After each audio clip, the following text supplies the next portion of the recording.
Hey, everybody.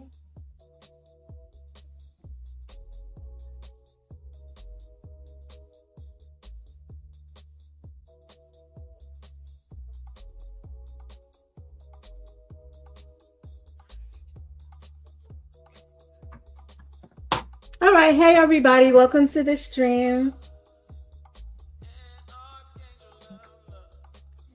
We could turn this up for a few minutes. Welcome to the stream.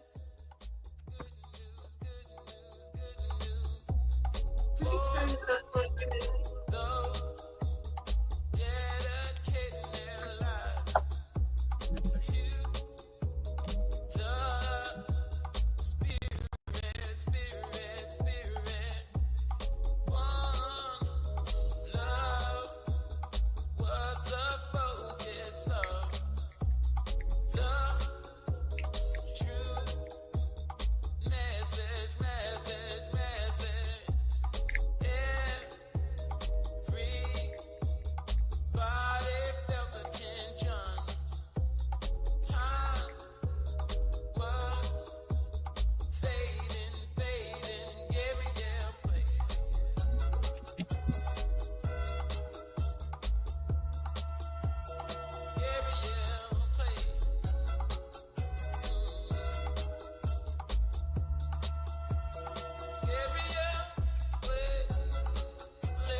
All right. Hello, everybody. Welcome to the stream. I just wanted to go live.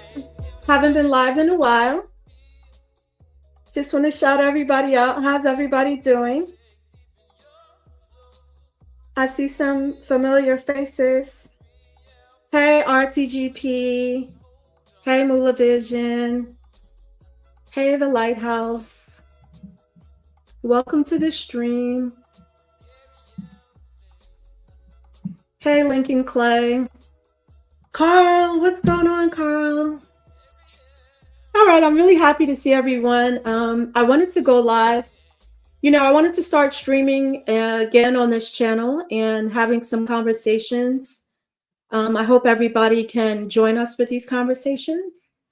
First, I want to know, can everyone hear me well? If you can hear me well, if my voice is clear, please put a 1 in the chat. If you need me to turn up the mic or turn down the mic, let me know. Okay, that's cool. So I wanted to go live. I wanted to talk about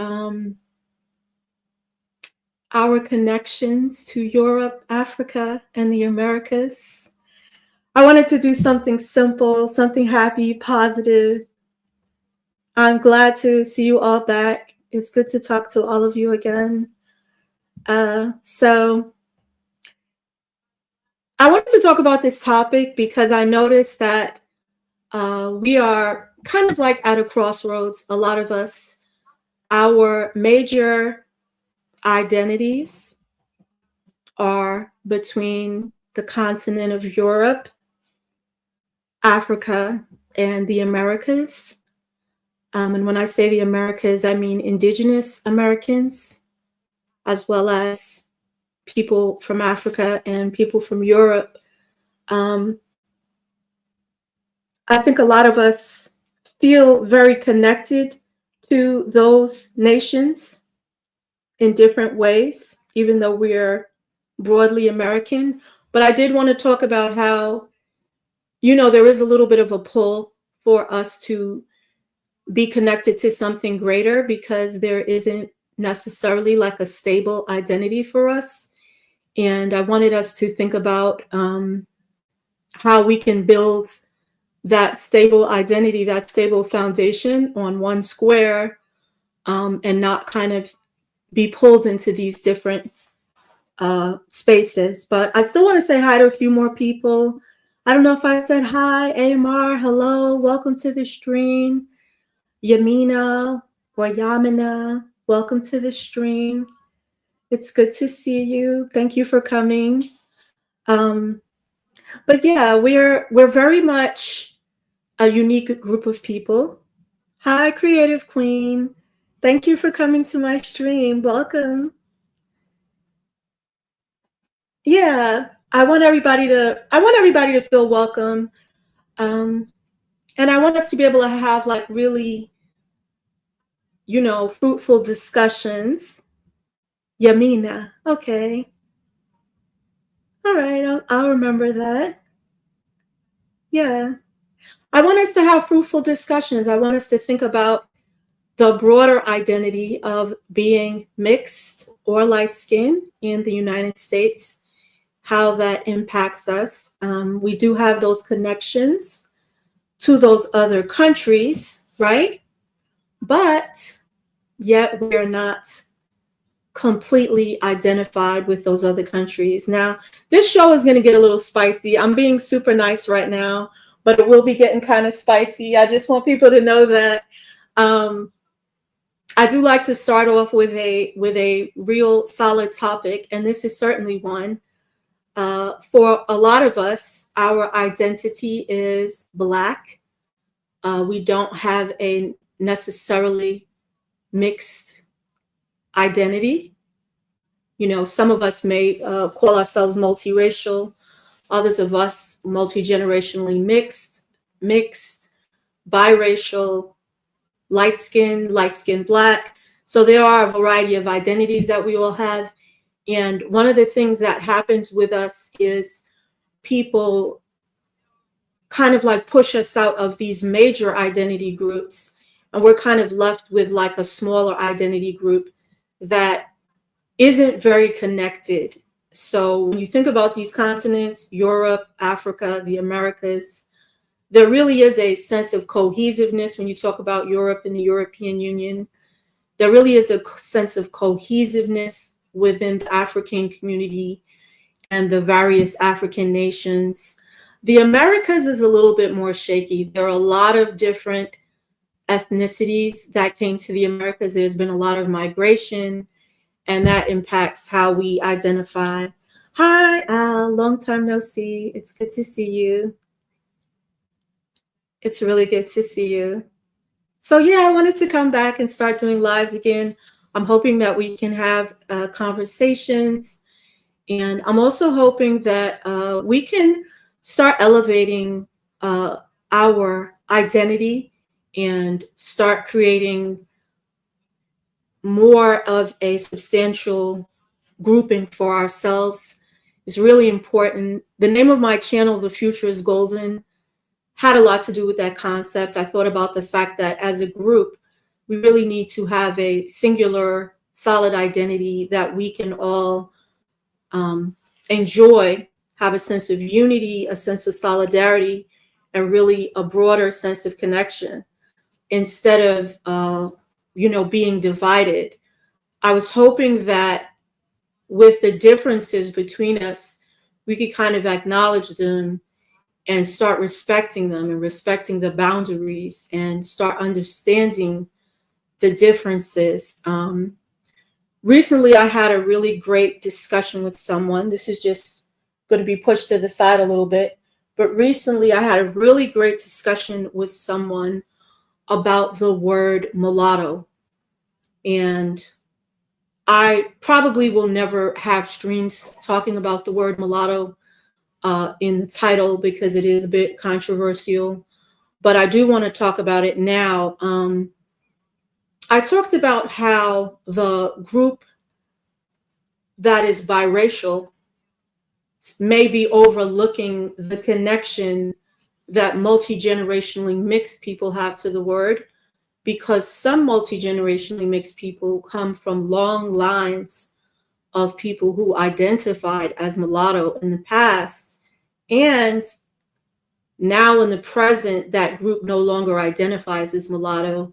They identify as Black, and they may be much less likely to identify as mulatto.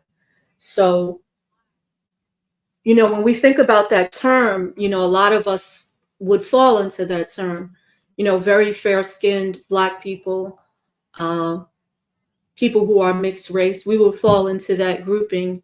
However, because that term isn't really completely embraced in society, it's more of a newer thing where people are pushing for it to be embraced. A lot of us are struggling with still having that broad grouping. So it looks like somebody wants to play some music. This, you want to have a music break to the moderator? Because we could have that if I need to take a little music break. I'll do that. But yeah, I just want to talk about how the term has been demonized. It's been vilified. A lot of people don't like it. Uh, and I'm not gonna focus on all the negative. A lot of people love the term. A lot of people are embracing the term. Many people want to bring the term back, including bringing it back onto the census, right? They want to bring it back onto the census. Now, I want people to think about, I see the Al show here, and this is very interesting. I don't know if I had the link out, but welcome to the panel, Al. How are you tonight? I'm fine. How are you? Long time no see. Long time no see. It's been a while. Yeah, It's it has. yeah. I'm sure you've But been welcome. busy. I know I've been I know I've been busy. Yeah, I've been living my life. My summer was very nice, my spring and summer, but Oh, now I'm that's back good. into the swing of things. Yeah. Oh, that's So good. Nah, it's good. Spring and summer. That's good. yes, spring and summer. Yeah, But yeah. I don't often hear that. Some people might say I had a good month or something like that. Spring, two seasons that are good. That's good. oh, they were going good. They were going good. Now I'm hunkering down for the winter. I'm hunkering Oh down yes, for the winter. yes. Yeah. Yeah. But yeah, I was just talking about the word mulatto. Okay, Right. AMR. I was talking about the word mulatto and how, there is a little bit still of controversy. Um, I have seen people talk about the connections to the past, and I wanted to talk about that just briefly before I get into our connections to Europe, Africa, and the Americas. But the connection to the past is a really, really, important discussion because I don't want to overlook like how that term impacts other people or their viewpoint on it. I want everybody to feel like their voice is being heard in terms of embracing this identity. Like, I don't want to have a term, like, let's say we choose the term, orange, right? And only 10% of people like the term. Like, that's not good enough. We've got to all be on board. It should be 80%, it should be 90%. I mean, 100% will be the goal, but whichever term people choose, uh, it should be for everybody. Now, what I was trying to say is like, for whatever reason, the biracial group, modern biracial, I'm not talking about biracial people maybe above 35, let's say, they're more like excited about the word, but I feel like people who may be a little bit older may not be as excited. They may not be that embracing of the term because of the time frame they grew up with the term. So I think there was a woman, and I was hoping that she would appear today, but I don't know that she's here. Perhaps she's in the clouds. I'm not sure. But I was hoping that she could talk a little bit about uh, the term and the number of people who are pushing to kind of bring it back and embrace the term. Yeah, I So, heard. Oh, sorry. Go mhm. ahead. No, go ahead, please. Well, I heard that there was a petition to try to get it on the census or something like that. I can't recall the specifics of it. Um, Yes. my knowledge, when I was in the mixed race spaces, I think my position on it was fairly clear. And it remains clear now. Like, I'm not into the word, but I don't have a problem with people who are into that word and want to be identified as such. So I'm not trying to inhibit them, because to me, it's a matter of what people. Part of being mixed race, I guess it's like any ethnic or racial group. But part of being mixed race is being comfortable with the terms that define you, right? And Right. so I don't know for people who are MGM if that term is comfortable for them, right? Hmm. I mean, it's not. I think it's more of a neutral term, so it's more of a descriptive term. So it's not something that has a basis in. It's a phrase, really, but um, it doesn't sound like something that has a phrase. It's not something that has a basis that is pejorative or a historical basis that may be pretty negative or what have you, or seem to have a negative connotation. With that term mulatto, it does have a negative connotation for a number of people. So, um, like I said, it's really, I mean, your point on, it should be 80% of people embracing a term or something a point. I think that's ideal, but I don't think it's real per se. I don't think I think it's rare that you get 80% of people to agree on anything, no matter what. Certainly when it comes to politics, that's not the case. Right. So again, what I'm pragmatic about is saying I'm a biracial person, and that term is a basic term that defines me. And if I want to additionally be defined as mulatto, which I don't, I could, I choose not to, but I just look at that as an additional term. But the basic Hmm. I go with, you know what I mean? Like I said, for Hmm. MGM people, maybe there's another phrase, another term for them. I don't know. That I don't know. But you know, um, yeah, I don't believe you're going to get total equanimity when it comes to phrases for mixed race people or term. Biracial just seems to be a term, or multiracial or MGM. They just seem to be effective terms because they're basic terms. And the ones beyond that, I don't know how many people will agree with them or not. I just don't know. But again, I choose to be pragmatic about it. Right. I agree with you. Yeah, I think what happens is there are a lot of terms that are created for different groups, but somehow they become co-opted by other groups. So someone says biracial lacks specificity. It can describe any mix. Um, I think we need to start getting into the notion of any mix. Like, what does any mix mean? Because I'm starting to notice a pattern when it comes to mixed discussions. Some people are arguing about proximity to whiteness, light skin privilege, you know, being white passing, their relationship with the Black community. And other people are arguing about whether or not they're mixed.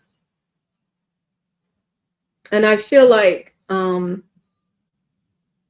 if I'm not sure why that's even a discussion, whether or not somebody's mixed. And I noticed that there are terms for other groups, but like they're rarely used, like mixed is used as like a VIP pass type of term, or, you know, like a voucher to get into like a special event or something. Like, oh, well, I'm mixed too. But like there is no special event, there is no VIP. Like I feel like it's kind of becoming like a nonsensical term. I was listening to somebody at one point, and they were saying that you can be you can be any mix of any different thing and that's still mixed. And I was saying, well, like that means nothing. Like you just have to take it to the extremes, right? You have to just look at every single possible configuration you can, and then you realize that it means absolutely zero if you have like mixtures between these different groups that are simply ethnicities or nationalities versus actually being observed as like two races, that is like the white races and the black races, you know. So it's almost like it means nothing when you do that, and I don't think Well, people acknowledge right. that. Mhm. Well, it's funny. Here's how I think people. Here's the reality. I think this is the way people have to kind of look at the reality of this. The term mixed is a broad. Where's that sound coming from? Oh, that's me typing on my keyboard. I'm I'm sorry. typing in I the was chat. like, Let is me that? let me mute my mic. I'm Let me sorry. mute. I thought that was no, because I was at first I was like, is that coming from me? I'm not doing anything. Like, I'm like, that's not me. Oh, that's okay. Great. Go ahead, type away. um, but what I was going to say is, I think what people need to understand is this. And this is the way that I look at it.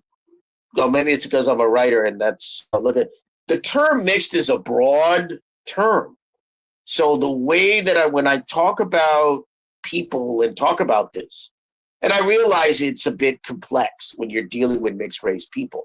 The term mixed is a broad term. And it's interesting that you bring up the idea of mixed as a kind of a word that is very, well, the idea of the past. I'll get to that a little later, I hope. Mhm. But mixed is a broad term. It's meant to be a basic term. It's like car or house or hat or something. Very broad, very basic. So you look at car and house. Let's use that examples. Car is very, very generic, right? Right. What kind of car? What house? Same thing. What kind of house? So when you get specific and say, well, a Mini Cooper, that's specific, right? That's very specific. And if you talk about a house, you go, oh, a brownstone. Right. That's specific. Well, that's technically an apartment. Let me go with a house, a 2-story house, Right. right? Um, that's specific. It's not it's not extremely specific. The car example is a lot more specific, but they're a bit more specific. So mixed, it's just general, it's broad. And the way it should be used is to encompass the variety of mixed race people, because you have what? Biracial people, you have MGMs, you have, you know, yeah, I think some people get into the terms like griff or whatever, and Right. multiracial, yeah, Grife. and The grife. octoroon, yeah, the old terms like octoroon, quadroon, which I Right. don't like. So mixed is really a generic term, like car, like truck, like car, like house. That's all it is. You start getting Right. specific in the kind of mixed race person. So we're dealing with a biracial person. That is a specific kind of mixed race person, because the definition that I saw, this is the one I use, is a first generation person of mixed race ancestry. Specific. Paternity, maternity, meaning father, mother, different Right. races. Right. Yeah. Yeah. So once you start getting into the specifics, mixed should only, when we deal with multiracial and biracial and all these people, mixed should only be used as a broad term to describe any kind of mixed race person. That's it. But where I think where you get a little interested, I think this is what you're getting into, is I think the term mixed is used as a way of negating and denying the broad overall aspects of the mixed race experience or people and experience. Because what do you have people say? Oh, well, African Americans are all mixed. Right. Yeah, Yeah, that's what I'm talking about. yeah, Everybody's just precisely. mixed. It's just everybody, and it doesn't even mean everybody. Like, you know what a mixed person looks like when they walk by you on the street. But like people don't want to acknowledge that. They want to make it mean like what they want it to mean. It's sad at this point. Mm-hmm, mm-hmm. But I think it's Right. going to be that way with a lot of terms, because you just have people wanting to feel like they're not, oh, I'm not just black, I'm, mixed. And like, but it's not a term that you could really use like that. I think it just loses its Right. meaning when you start getting That's it. into. Yeah, go ahead.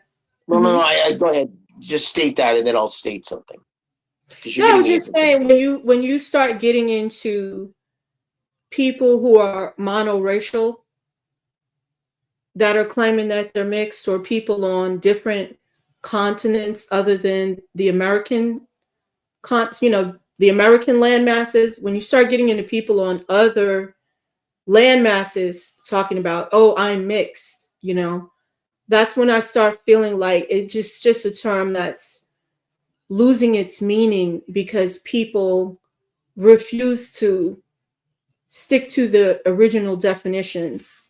They always want to like create new and unique definitions, or expand definitions so that they can be included in everything. And that's just not going to ever work. Multi-generational mulatto said most African Americans are mixed. There's a genetic difference between African Americans and monoracial sub-Saharan African ancestry. I agree with you. Uh, Black Americans and Africans are two different groups. There's all different types of people coming from the African continent. We're not just talking about skin tone and features. We're just talking about people from a different landmass. Black Americans are Americans, Africans are African, right? The genetic difference, does it have to do all with ancestry? I would argue no, we're on a different landmass. The landmass is enough of a different discussion. Like, we don't even have to talk about skin tone and hair texture. You could just talk about the fact that you're in a different nation. But like, let's just look at most African Americans are mixed. What does the word mixed mean to you? That's what I'm saying with people redefining it. If you're going to define it as people who are light skinned, who have European ancestry, who have Native American and other types of mixed ancestry, that's more of a discussion. But if you just say like the whole group is mixed, and then we go to Alabama, Mississippi, um, you know, maybe even certain parts of the Carolinas, and you have all these people that are nearly purely unmixed Black Americans, um, then we don't want to destabilize their identity by calling them a mixed person, because they identify as Black, they identify as Gullah Geechee, they might identify as African American, right? And that's what I'm saying. They have non-African ancestors, but the majority probably do not, right? They don't have that.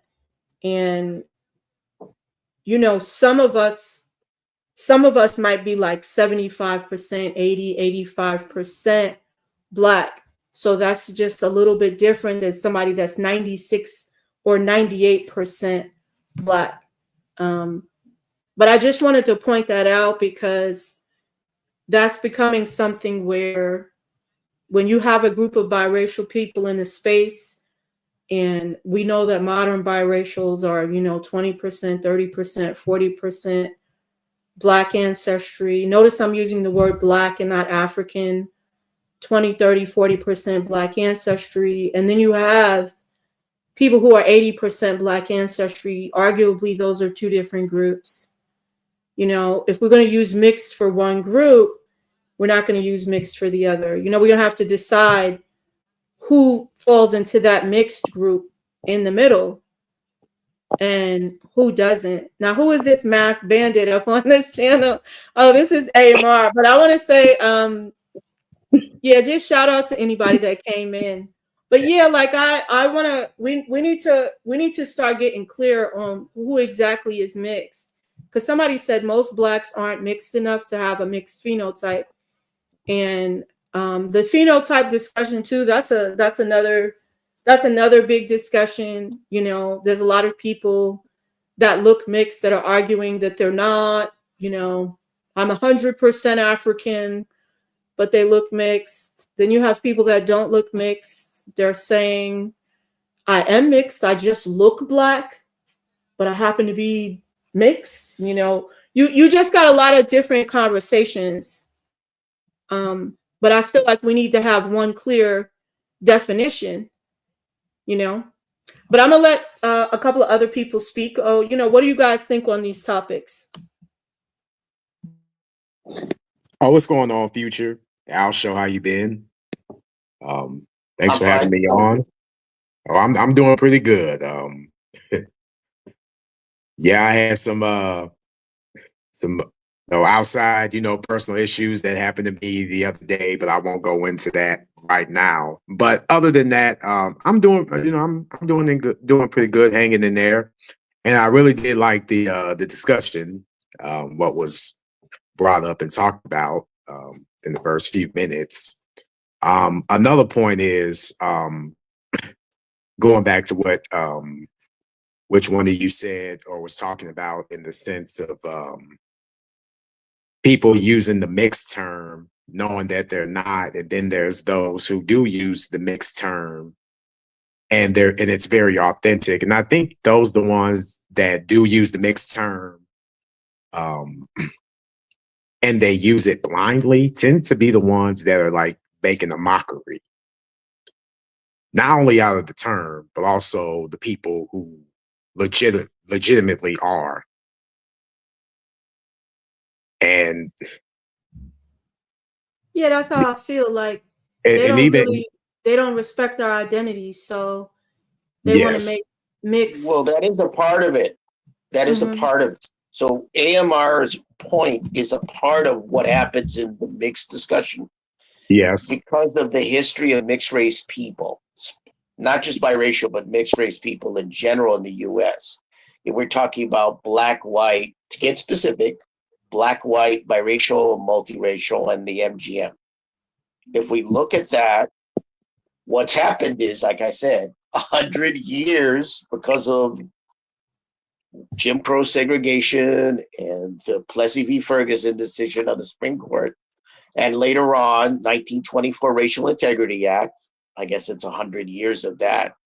Ugh, terrible anniversary. What you have is these odd. See, what you find in the chat, there are a couple things going on. One aspect is because mixed race people, and I'm using it broadly now, including biracial, multiracial, and MGM. I'm not making distinctions. Some people want to make that, but I'm just using the term mixed broadly to denote all people of mixed race heritage in this discussion. Those people have asserted themselves. Another call. Those people have asserted themselves in order to publicly obtain their identity and live openly as mixed race people in the past 20 plus years, thanks to the census and all of that. But one of the things that people have to understand is because of 100 years of mixed race, Black and white, and maybe Black other kinds of mixtures, what that's done is it has completely kind of made mixed people invisible. And so now that they're visible, the point is, I think a number of well, it seems to be an African American community thing. The whole point is, as AMR was mentioning it, it's a matter of not acknowledging mixed race people as independent and three-dimensional human beings that are not accessories of or tethered to African Americans. And so this is one of the most difficult things in that community, is because you've had 100 years of mixed race people being seen as Black. Of course, one drop rule. Yeah. So there's no acknowledgement of the separate, and some people may not agree with what I'm saying, but it's clearly the case. There's no acknowledgement of a separate reality. In other words, say you're African American, monoracial, and you see, when you deal with white people, you have no problem seeing them as different from you because they're Caucasian, they're European. When you deal with an Asian person, no matter what, Japanese, Chinese, no matter what, Korean, whatever, you have no problem seeing them as Asian, Japanese, Chinese, Korean. They're different. Right. When you deal with a Latino person or Hispanic, same thing.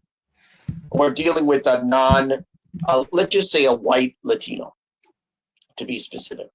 You have no problem seeing them as different.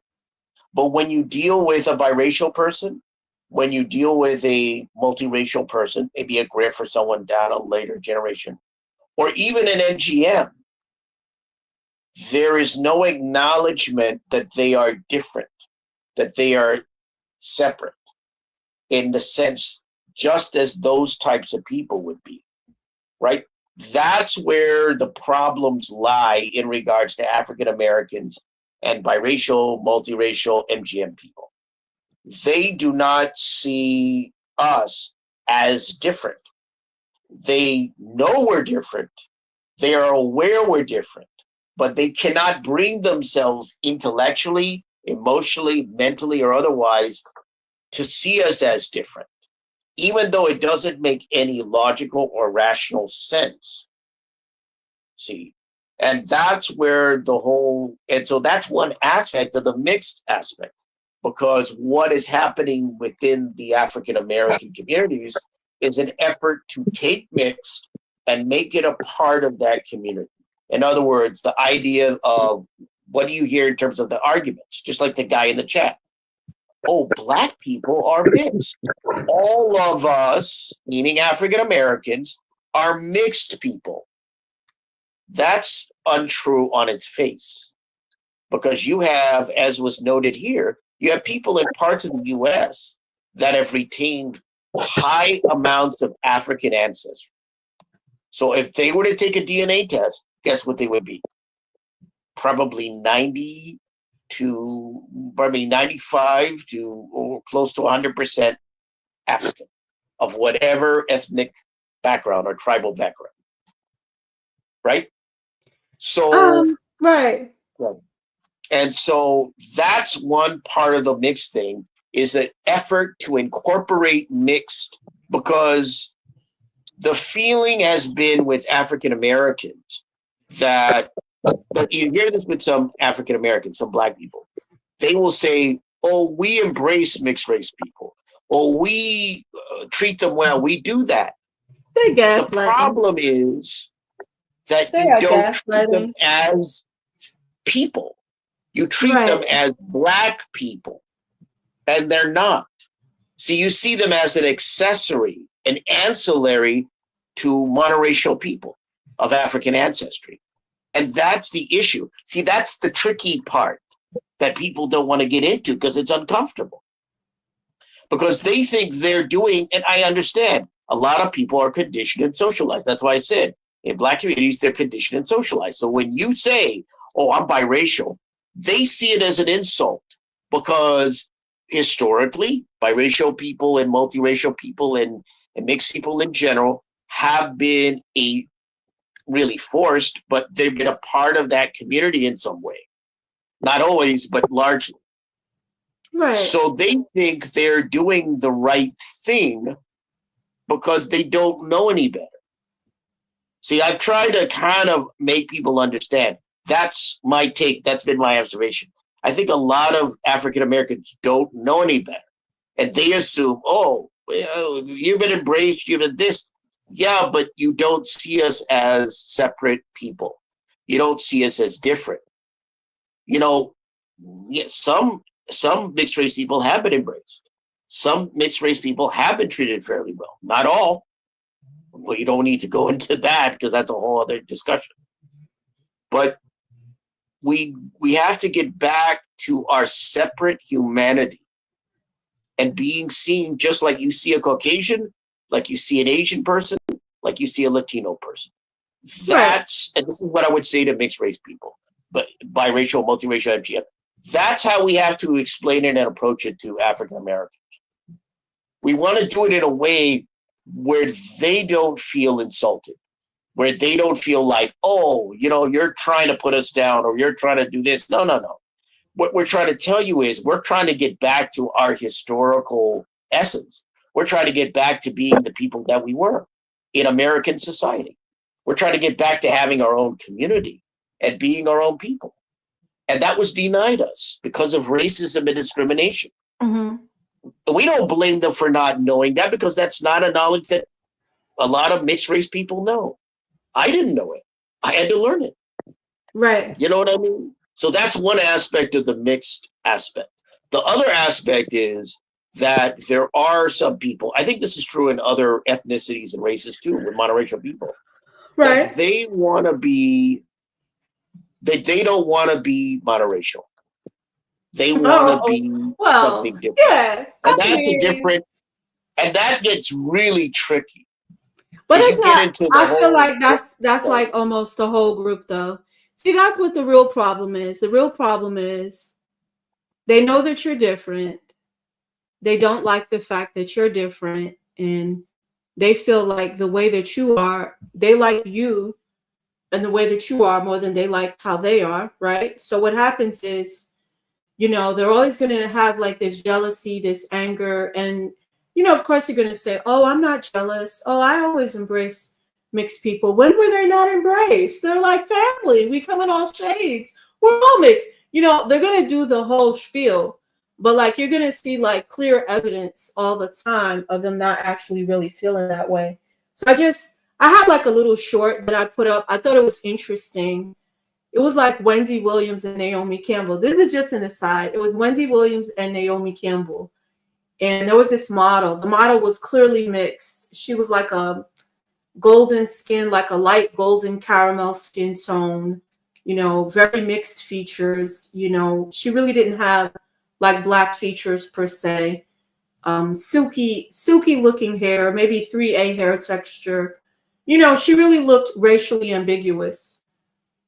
Wendy Williams asked her, oh, how do you feel about being a black girl model? You know, and it's like, I don't even know why you would ask somebody that, because the person really didn't even look black.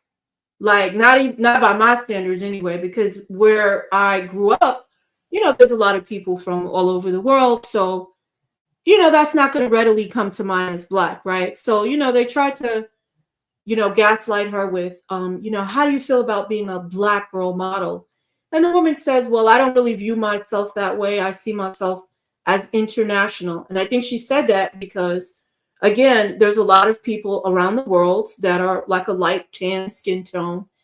And she felt that she more so represents like that light tan group globally versus representing black, which is more of a browner complexions and a darker brown set of complexions, you know, certain features, certain hair texture. So the crazy thing is, here comes Naomi Campbell, just rowdy and wild. Oh my God, being super dramatic. Oh, what a disgrace. She denied her blackness, blah, blah, blah. And I'm like, you know, Naomi Campbell doesn't look anything like this woman. And that's fine. There's nothing wrong with that. She was a supermodel, a chocolate skin tone, very beautiful features and face. You know, there are other models like her, very similar. Now there's a big push for them to not have the hair weaves and the wigs. You know, they want to show their natural type 4 afro hair. Okay. And I'm like, yeah, okay. And that is a distinctive look. Like everybody understands that that look represents blackness. But it's like, for whatever reason, they were so busy trying to make this mixed woman feel like she had said something wrong for highlighting the fact that she's racially ambiguous. And I'm like, this is what a lot of us just go through every day. We just go through this every day. So like when it comes to the Black community and how they view mixed people, like I honestly don't think they're really being honest and truthful with themselves, because like I'm thinking too in the video, both of these women are wearing like hair weaves and lighter makeup, right? So they're fine making themselves look more racially ambiguous. But a person that actually looks racially ambiguous, when they pointed out, hey, I'm racially ambiguous, but I happen to be of African descent as well, it's like they're all over that person. They have to humble that person. They have to make sure she gets no modeling jobs. They have to make sure they make her feel ashamed of herself. And I was just thinking, like, a lot of mixed people go through this. It's not just mixed women, it's light-skinned Black women too. They don't want to acknowledge that you're different, you know, because they would rather stand in your shoes. So instead of being gracious people and saying, this person has something that is admirable that I like, and I'm going to help them achieve, they make it like a personal insult to them. Well, you think you're better than me, you know, so I'm going to humble you and bring you down. And I feel like people just have to acknowledge these are not the same groups. They don't look the same. You know, pasting on all these edges and wigs and all this lighter makeup to make yourself look more ambiguous is not the same thing as actually being ambiguous. So when you say something like, well, the Black community, they're mixed. No, they're trying to look mixed. They're trying to be mixed, but a lot of these people don't fall into the category of mixed. So I just wanted to point that out. And I also want to shout out some of the new people that have come in. You know, Mixed Wiz, hello, welcome to the stream. Pardo Creole, welcome to the stream. Thank you for coming. B, what's up, B? How are you? I see your commentary is interesting. When I talk about the 75% and 25%, I'm going to be honest. That was a huge controversial discussion.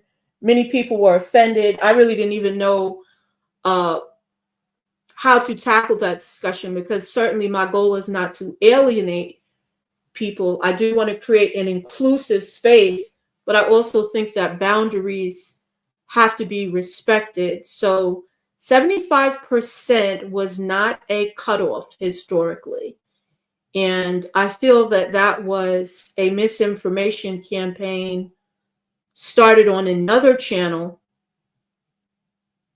for various reasons. Now, maybe, you know, they have their evidence that they, you know, are going with, I'm not sure, but all I ever used was the original definition of mulatto from the census. And on the census, it was 5/8 or 63% Black, with the remaining ancestry European or combination of European and indigenous. So those were really roughly the percentages, right? The cutoffs. And I would argue even within that, if a person did not look relatively racially ambiguous, they would not be identified as a mulatto. But I want to say, in terms of percentages, ancestry DNA goes back, what, 200 years? You've been in America 400, 500 years. Some people are claiming there were, you know, African type groups here way before then. You know, there's no way to measure solely based on DNA. Um, and I would argue that if in the general public's eyes you're racially ambiguous, then that would be a starting point. But if you are broadly viewed as black or light skinned black, maybe you're viewed as brown skinned black, maybe you're viewed as Afro indigenous, you might be viewed as Latino, you know, you may be viewed as white passing. There's a whole lot of things that many of us are viewed as. But I would start looking at how most people view you, and then I, you know, would think about it from there. But, I'm gonna start reading. I'm gonna start reading some of the comments, unless you want to add something, AMR and Al. Well, you know what I was gonna say is, you know, if you heard me sort of like snickering a little bit because I was reading the chat and some of the stuff that people were saying was pretty hilarious, and one of the other comments where I think it may have been B who said you're not getting a lot of Ari Parker. I'm pretty sure he or she probably meant either Nicole Ari Parker and Malcolm X coming out from having two fully black parents. And even on that one, I've been trying to, you know, dispute that for years in the sense of, yeah, because that's not the most common thing. Not saying that it doesn't happen, but it's not common as people like to make it out to be. And even with the whole 75, 25, 25% cutoffs, those were just certain folks playing with percentages. And with us, not just only on the panel, but also in the chat, and no disrespect to people who are not solely, we know that there's a certain percentages that you just don't play with, you know, not to be disrespectful in any way. Mm-hmm. You just don't. You're biracial, yes, we know that you got to have parents of two different races. We already know this stuff. I'm not denying that, never going to dispute it. Right. No one gets any arguments from me. But when you have these individuals, right, that will try to use these little yardsticks of trying to have these magical potions that, oh, I can manipulate and twist it like they do numbers in the polls. That's where you really just want to just start putting the squeeze McCain on these individuals. Mm. And and also in another thing too is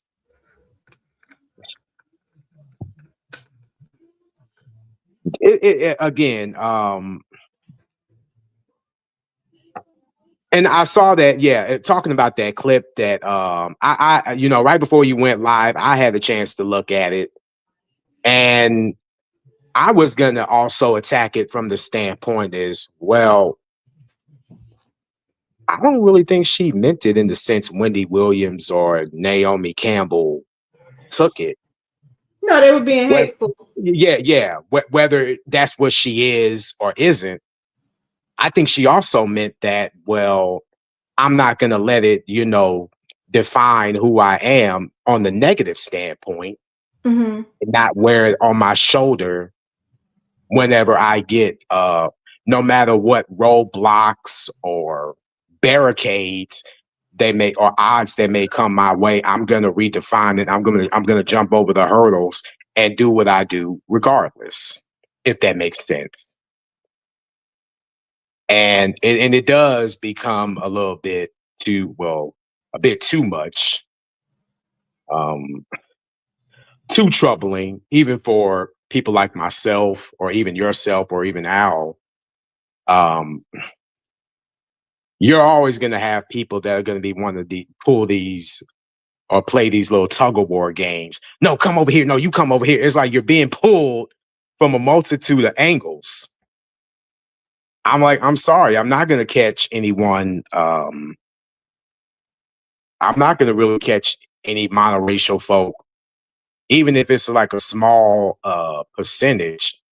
You're not gonna really catch them having blue eyes or hazel green eyes. You're just not. Well, we happen to be, I feel like we're the only other race that really has green eyes, blue eyes, hazel eyes in uh, a large portion of numbers. So, like, we're really the only races like that. Even when it comes to like Black Americans, let's say, you do see a lot of people that are mixed, like African European or African Indigenous European with those lighter colorings like that. And you don't really see that in other groups. So it is No. kind of unique. Yeah, it is kind of unique to our group. But yeah, I want to talk about just this space and this percentages discussion. I really stepped away from the percentages discussion. I immediately saw it as something where people were really emotionally getting upset about their identity. And I want people to realize who are more towards the Black group. Okay, because let's say you're more towards the Black group or you're more towards the white group. This same problem exists in the group that's more towards white. There are people who are more towards white who are angry that people are identifying them as white, and they either want to be identified as Black or mixed, and they're kind of being pushed out. Now some people are being hateful when they push these people out. They're just being nasty. Somebody said that Meghan Markle was white passing. And I was like, I don't know if they've been around white people, but she certainly isn't white passing. But then you have people that are more towards Black. And I don't think we can use like this percentage discussion. I think we just have to acknowledge that people are just different. They look different, and their ancestry, causes them to be, different ways. We just have to acknowledge it like that. And whoever's in the middle, that's who's in the middle, But whoever's towards the ends, they need to acknowledge that they're towards the end groups rather than, okay, what is the percentage? You're not this percentage. No, cut them there. No, kick them out. They're not such and such percentage. Like I don't think we could ever devolve into a group that does that, because it sounds silly.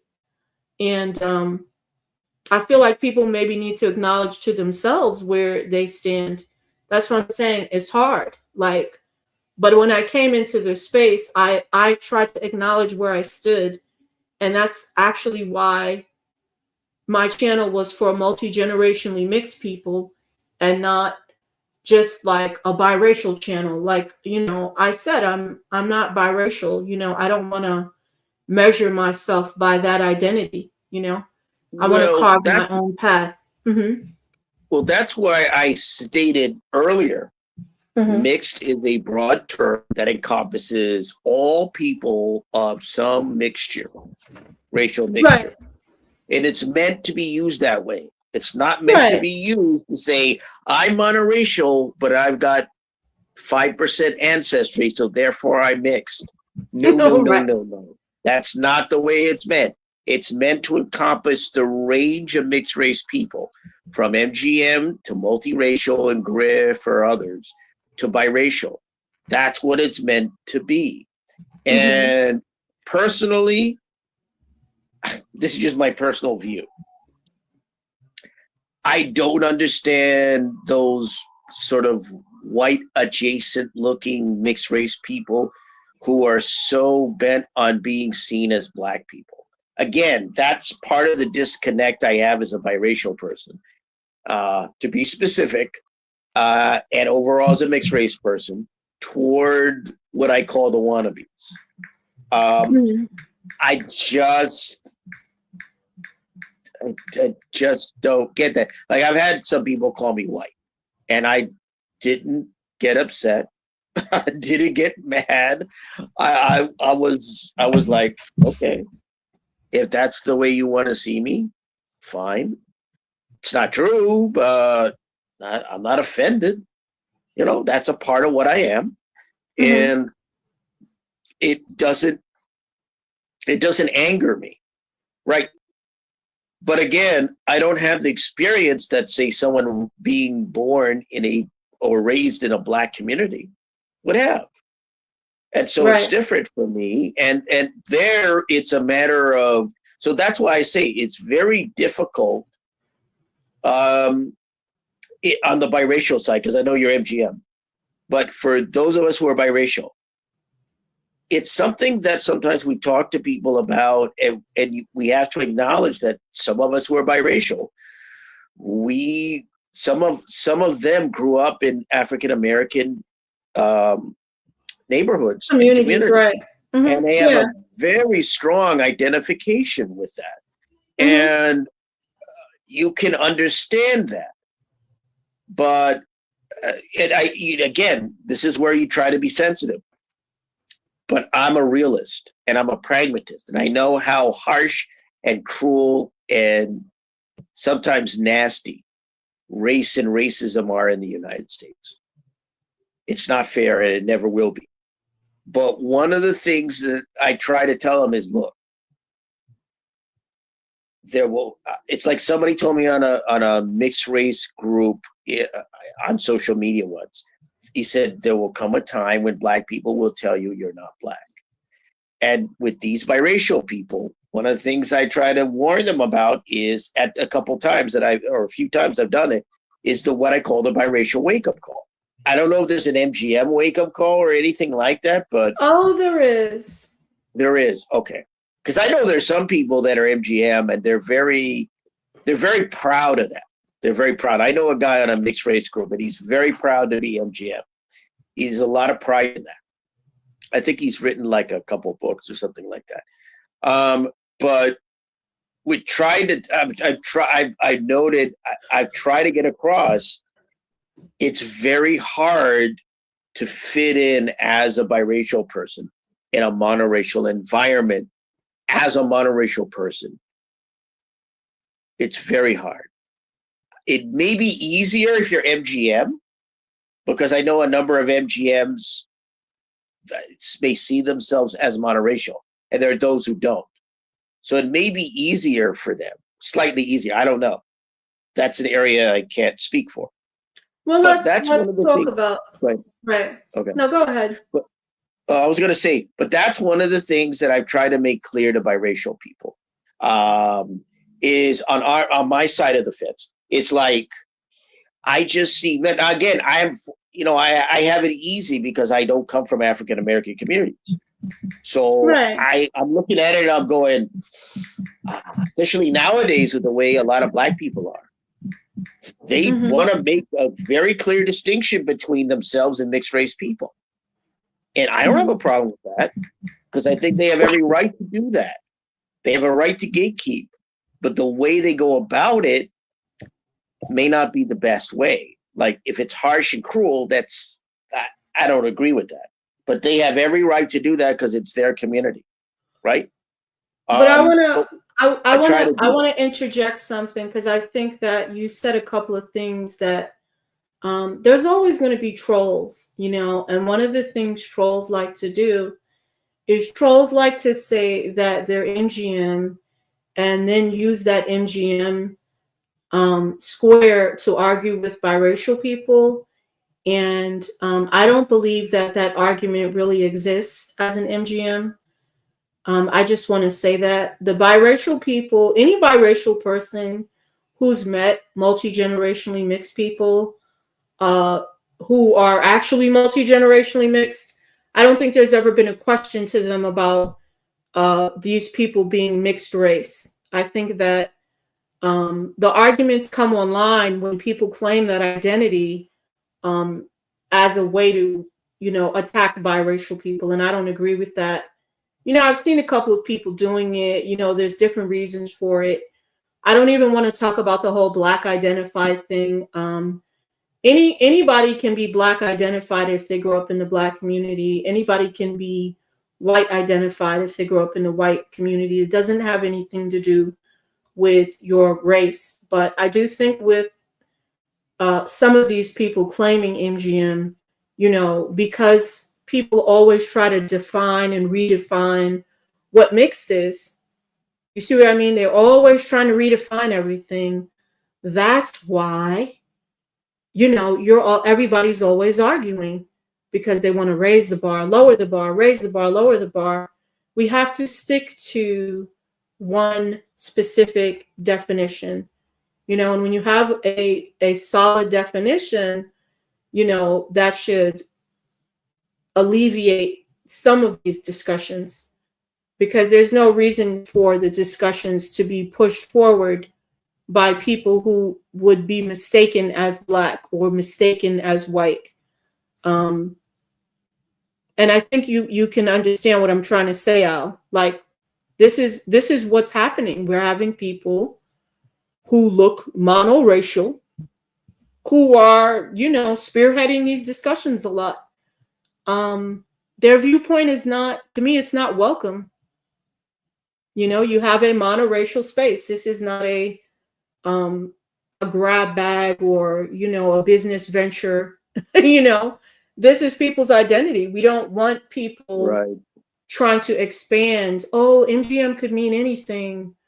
I can be MGM. You can be MGM. We're all MGMs. Yeah, So, that's a part of the whole mixed thing. Remember, they're trying to incorporate mixed as a whole into the community. That's one of the aspects, because they see that, some people see that as a way of respecting, maybe, or trying to be fair to mixed race people.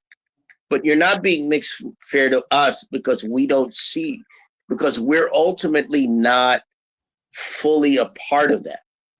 Like, there can be some mixed race people who are part of Black communities, but at the end of the day, that's not that's not our identity. Our identity, those of us who are biracial, certainly not. And for some MGM people, it's certainly not. And so, again, I agree. When you talk about that's, the discussion that monoracial people have, I certainly don't agree with monoracial people trying to define anything that has to do with mixed race people. I don't like any discussion that would define where they think they have a say in who we, in any of the mixed race categories, in any of the mixed race groups, think they are. That's the disagreement that I have, the major disagreement I have.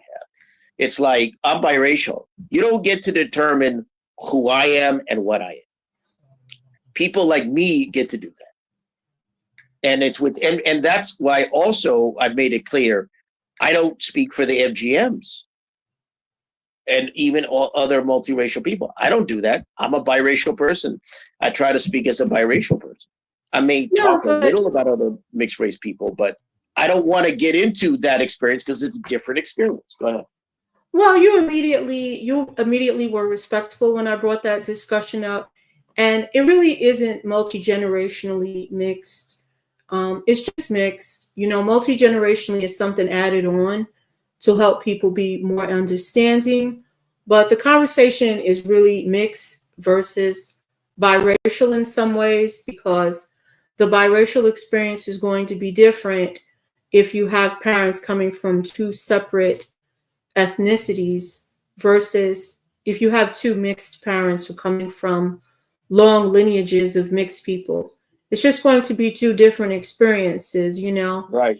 And there was a hope that people wouldn't make it a divisive discussion, but like, division sells, right? So some people just are going to make it divisive just to keep things spicy, So I feel like that's something that happened. But yeah, I just wanted to point that out because I think that anybody can come to these spaces and say that they're biracial. And me Until having they cam up. Till they cam up. or If they don't come up, gotta get suspicious. Or you go to their channel and you don't see what they look like, then you get suspicious. well, I've never Right. unfortunately cammed up, so I feel like I'm suspicious. I'm a suspicious individual, but I do.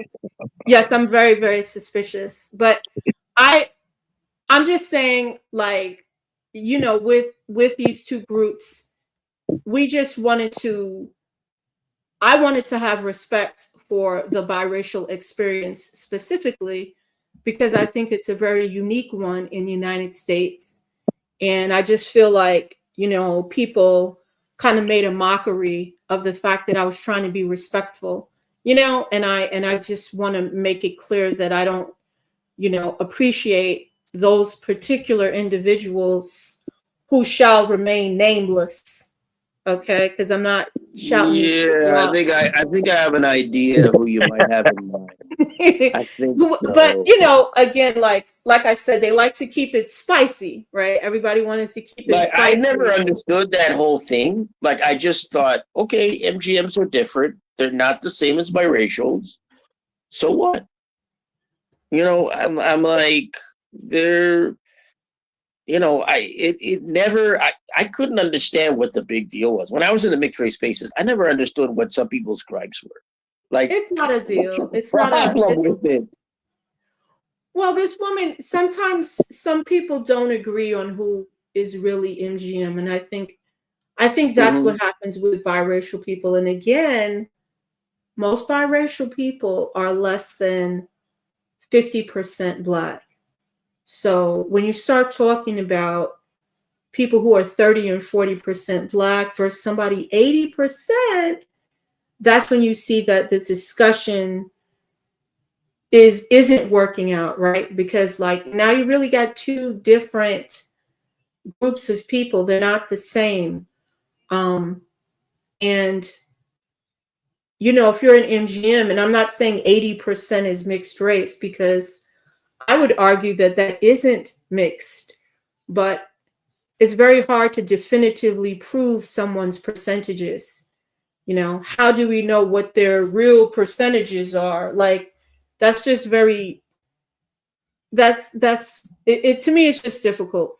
You see people that it says they're 50% and they look Black, and then you see people that is 65% and they look very mixed. So it's hard to quantify. Is it always accurate?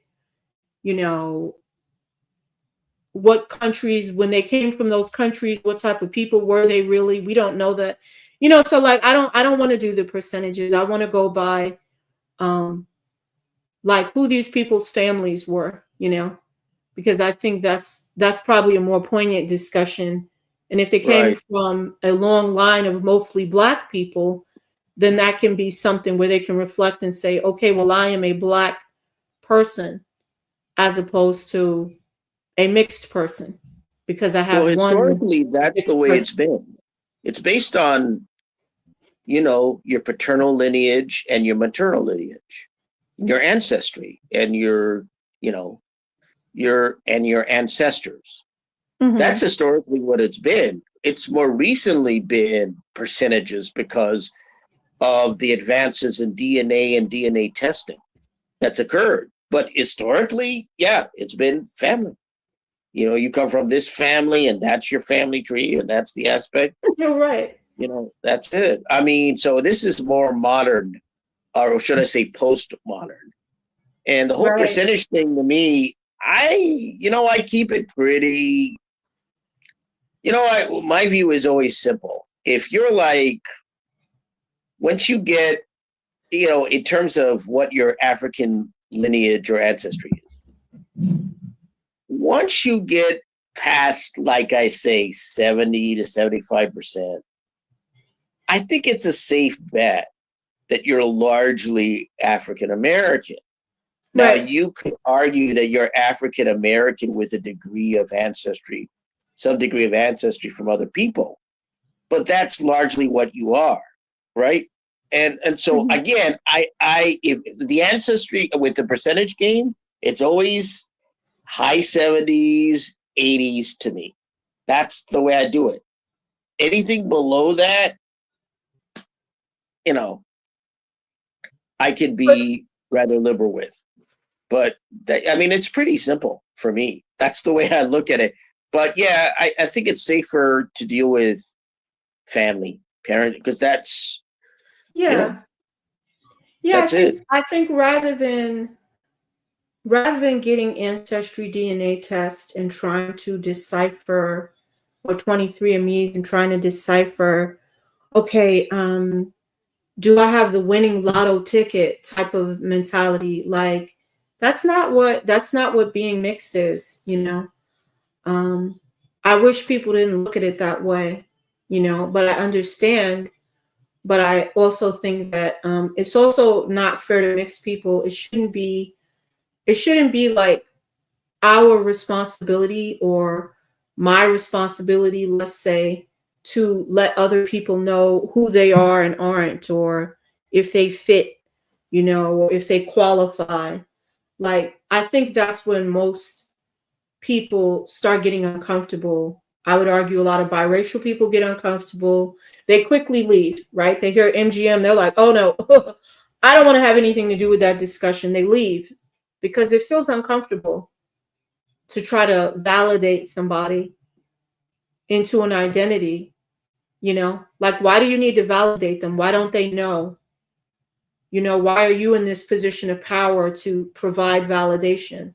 That's a weird position to be in. So it's like, I don't want to be in that position. I don't want to argue over percentages, right? Somebody says either you're light or you're not. I mean, that's another way of looking at it as well. Like, are you in the middle? You know, are you in the middle? That's it. Like, if you're towards one end, if you're towards the other, then, you know, we got to start thinking about that. And um you know, like, if you're anywhere where somebody is giving out validation a lot, I would be concerned, because I was concerned when I was hearing people giving out validation. I was like, they're like giving out mixed cards to people. You know what I'm saying? They're giving out like light skin cards. Like, no, you can't do that. You know? Yeah. Like, let's give Yeah, I out like mixed what you said cards. earlier about the past thing. I thought that was an interesting kind of metaphor or symbol for it. Mhm. I don't know what pass I would get. The biracial pass, I guess. I don't know what that would. I don't Like, know what that is. oh, yes, I'm biracial. Yes, I've got the winning ticket. You know, it's like the way people are looking at things is concerning. And it puts a lot of weight on people's back that already may be having issues. You know, they don't need to be in a position to give out passes to other people. So yeah, like, it's a good idea to just look at your family. What is your family? You know, go by the lineage and, you know, go from there. You know, look in the mirror, you know. And a lot of people, I don't think they can look in the mirror. I think I feel like everybody's looking in the mirror. They are seeing different things than what we're all seeing. Like, we're all seeing something different when we look at each other, because, you know, people say things and it's just like, that's not really what I see, you know, but I'm not going to tell anybody what I see, right? I'm going to let it go. I'm going to let them. And you know what though, and that's the thing too. You know, you have people, whether they're individuals or even some form of a collective, trying to get you to function as them or other people, and it's like in reality you can't do that. And for them, unfortunately, you know, they know that it's gonna put you in a somewhat of a compromising position or uncompromising if you try to, knowing that that's not the way the world works. Yes, you're gonna have a lot of opposition if we haven't had more opposition already ever since this space ever existed, and let alone in real life. Um, again, like I'm not again, you know, It's like if I went to Al's place, it's like, I can't function as Al and he can't function as me. We're Right. I mean, even though we're individuals, but two different people. But at the end of the day, it definitely has to come down to some form of level of respect. And for those that want to, again, have this respect based on a percentage count or yeah, or, lineage count, they could kiss my ass. And yes, I said ass. Yeah. Yeah, I'm sorry, but no, I'm not. No, In but my case, I don't know the percentages. I never took a DNA test, so I don't know the right. percentages. I could not tell you. So all I Right. got is family. That's it. On my father's side and my mother's side, and that's it. That's all I can tell you. Well, that's why Exactly. But but that's that's why the discussion between MGM and biracial is valid though, because biracial people are viewed as mixed no matter what. But MGM, I mean, there's MGMs that have blonde hair, blue eyes, their hair oh is yeah. loose curls, and there's people telling them, well, you're not biracial, therefore you're black. You're just black. And these people are like, well, okay, and people are saying, well, that's not a black person. You're not black. You can't be looking like that and be black, like it's a different discussion, It really is. And it must be very tough for MGMs. Like if you're an MGM trying to assert yourself as a mixed race person, that must be a difficult place to be in if you're in an African American or a monoracial space. And you know what though, but I also want to say, because like where I live, there's a ton, believe it or not, a ton of, whether they're mixed or biracial, MGM, there's a ton of them where I live in the Pacific Northwest. And even for those who happen to be monoracial, who may walk past me, or some may question, and then I get those that don't question. It's just like, oh, okay, well, good seeing you. And even when I do come across another person from I know if I say this term, hey, don't take my head off. Uh-oh. Of the golden persuasion, there is no back and forth or no argument. Because hell, I showed you a picture of what my brother and what he looks like. He's more of the Steph Curry.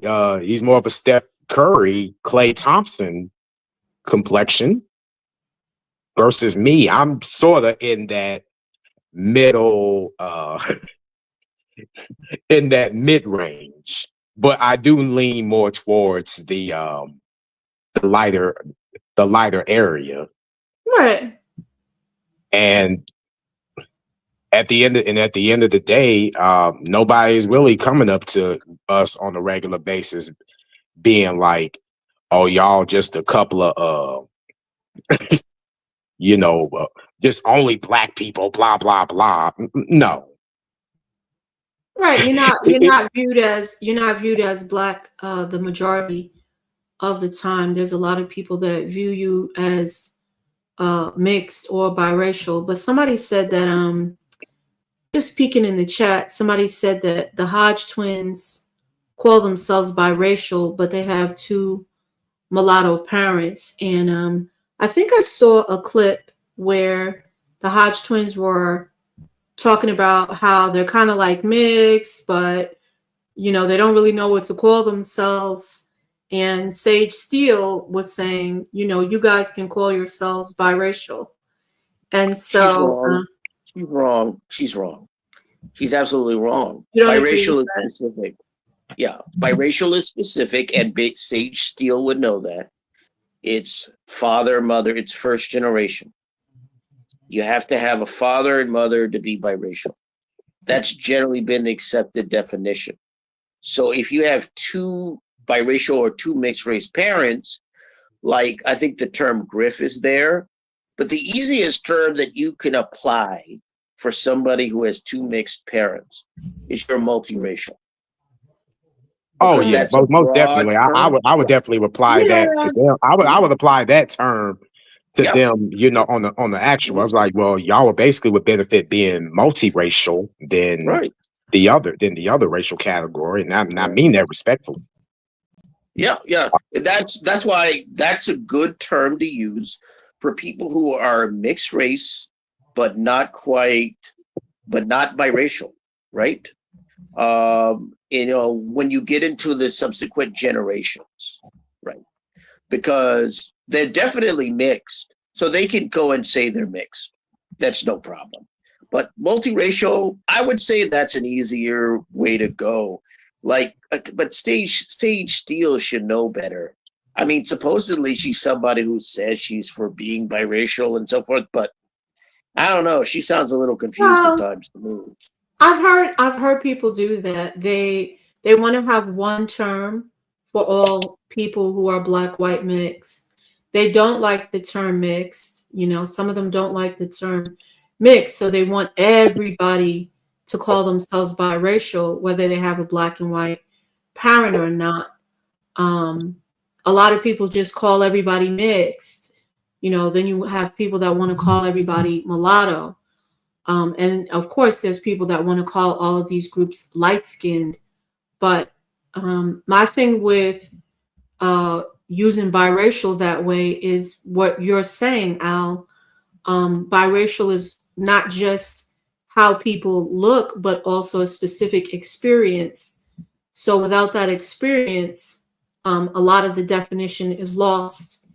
And we have to kind of like protect the identity of people who are biracial, because there are a lot of people, you know, that they fetishize the biracial identity. Now, if you allow the Hodge twins to say they're biracial, what stops some light-skinned black people get a little colored contacts? You know, we're gonna wear our wave caps, and now we're biracial too. Well, you You know know, what though, but here's the and that's the thing too. Like, even if they were to do that, like get contacts, and I'm not saying it happens on a regular basis. You know, again, going back to just like certain points that's made, we also going to have to look at it. There's always going to be an exception to the rule, and you know, we're not again. We can't necessarily be still trying to call ducks turkeys or a chicken an eagle. Yeah, they may be part of the bird family, but they're different. And at the end of, but however, um,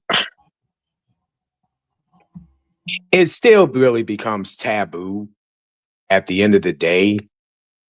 On you know, sad to say, um, and you would think because it being still being 2024, going into 2025, it would have somewhat kind of evolved just a little bit. And I'm not saying it's going to happen overnight, right? but at Yeah. the end, but Mm-hmm. Go ahead. yes, but and we've had conversations like this before, whether you're light skinned, MGM, multiracial, biracial. I mean, hell, there wasn't there a point in time to where we was getting mixed with Latino. That's just something that we can't help. And unfortunately, if you go out into the world, all you're really going to see how people are and what they appear, not by what their family is, unless they tell you or unless you find out firsthand. Well, you know, a lot of I don't think that we look Latino, you know, and I've been looking at, you know, like I've been looking at different types of social media where people, you know, I guess show a lot of pictures of mixed people. And then when you see pictures of people that are Latino, we don't really look alike. Um, so the whole thing where people are like, "Oh, I thought you guys were Latinos," like maybe the Dominican Republic, you know, maybe they're referencing the Dominican Republic, but I would argue that many of these groups, we don't really look like them because they have a very high amount of indigenous American ancestry, and most of us don't. If we had levels that high living in the United States, we probably would be viewed as a type of Native American, You, and and not. and that's the thing too, because even in the Latin speaking countries, or even the diaspora, however, there's Central America as well as the Caribbean. So we would get looked at as being a part of the um, Mhm. Caribbean aspect. Maybe not always, but that's probably how far it's going to go out or extend. Right. Because I mean, I can go to the Dominican Republic, or even some forms of Cape Verde or whatever. That's a multi-ethnic, multiracial, type country, and somewhat blend in.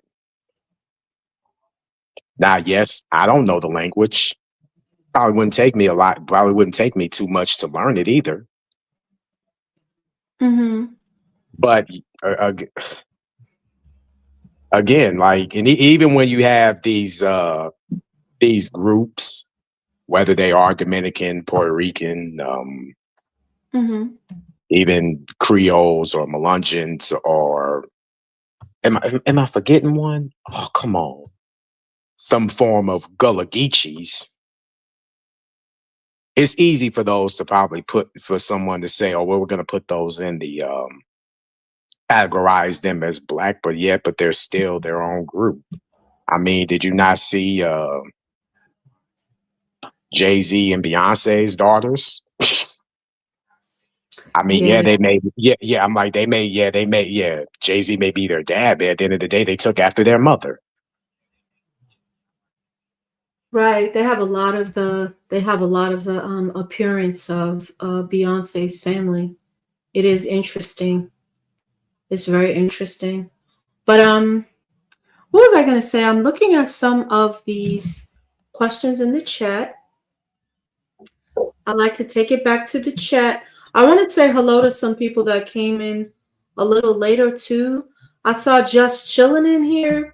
Is that what I see? Is Just Chilling in the chat? Hey, Just Chilling.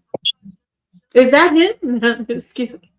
Um, yeah, I see Pro Self, Mula, and Pardo Creole. I did say hello to you. Um, yeah, I'm looking at this question of people blending in and the discussion about first generation biracial and MGMs don't look at each other the same. So, I mean, we did talk about that at length, how the MGM and biracial discussion uh, was a very valid discussion. Someone was sharing with me that in some of the multiracial groups, they don't like the word MGM, or they're kind of shunning the word MGM. But I feel like this is what But here's my happens. thing is though, and I Mhm. probably should have said this earlier. I'm like, didn't somebody say that? Well, technically, biracials create MGMs. I'm like, Didn't somebody say that before, or were they just BSing us? No, that's what it is. Okay, okay. MGMs are basically just, the descendants of, biracial people over time. But the issue with the MGM term is not what we're talking about. It's people redefining it. It's kind of harder to redefine biracial, a white parent and a black parent, right? I mean, people have redefined it anyway, but it's kind of harder to redefine that term. With MGM, MGM could become anything, Well, and and that's and exactly what people that's the make it. thing too, and that's the thing. Biracials, and going back to the video that you did a while back, only being born once every generation. All right, or just being biracial for Yeah, one generation. and the forms of, if Right. whoever with offspring happens to somewhat go out and procreate, start their own family. Yeah, Are what they happens going to to keep? the lineage Yeah, after are they one can continue generation? to keep the lineage going, or are they going to branch off? And again, and that's fine if that's what they want to do. You know, I can't stop them, Right. but we can't act like just certain things are just it's just what's to be expected. You know. Right. Well, And- and- I kept this live stream a little bit. I kept it a little bit light, you know. Just trying to get back into the swing of things, but I did keep it a little light purposely. I wanted to talk about our connections to these different nations and how, you know, we are one identity, but we do descend from all of these different nations. So that makes it kind of a unique experience, which isn't really understood. I didn't show the Wendy Williams clip. I was thinking of showing a variety of clips, but as usual, whenever you do a live stream, there are about 15 things that go wrong. So you can't get clips, you can't get music, everything just goes wrong 10 minutes before the stream. So that's pretty much what happened. But some of these clips are actually very good to check out. But what I'll ask instead is I'll just create a video where, you know, I provide some discussion and maybe hopefully people can check out the videos and leave some comments and so on, talking about their opinions about it, because I wasn't able to show it in the stream. But I want to start closing out the stream. If anybody has anything they want to add to this stream, I did see a question by Pardo Creole where he said, to Al, are you as a biracial willing to be in the same census category as Future and AMR, who are multi-generationally mixed people? So I guess we can answer that before we leave. Interesting. I don't know that anybody has ever gotten that specific with me. So that's a very, very specific question.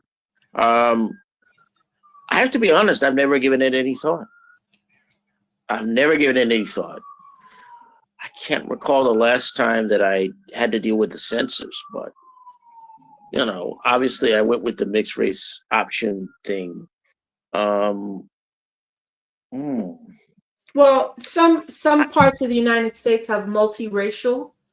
So I would imagine that if the opportunity presented itself to check multiracial or mulatto or biracial mixed, that type of category, you know, would you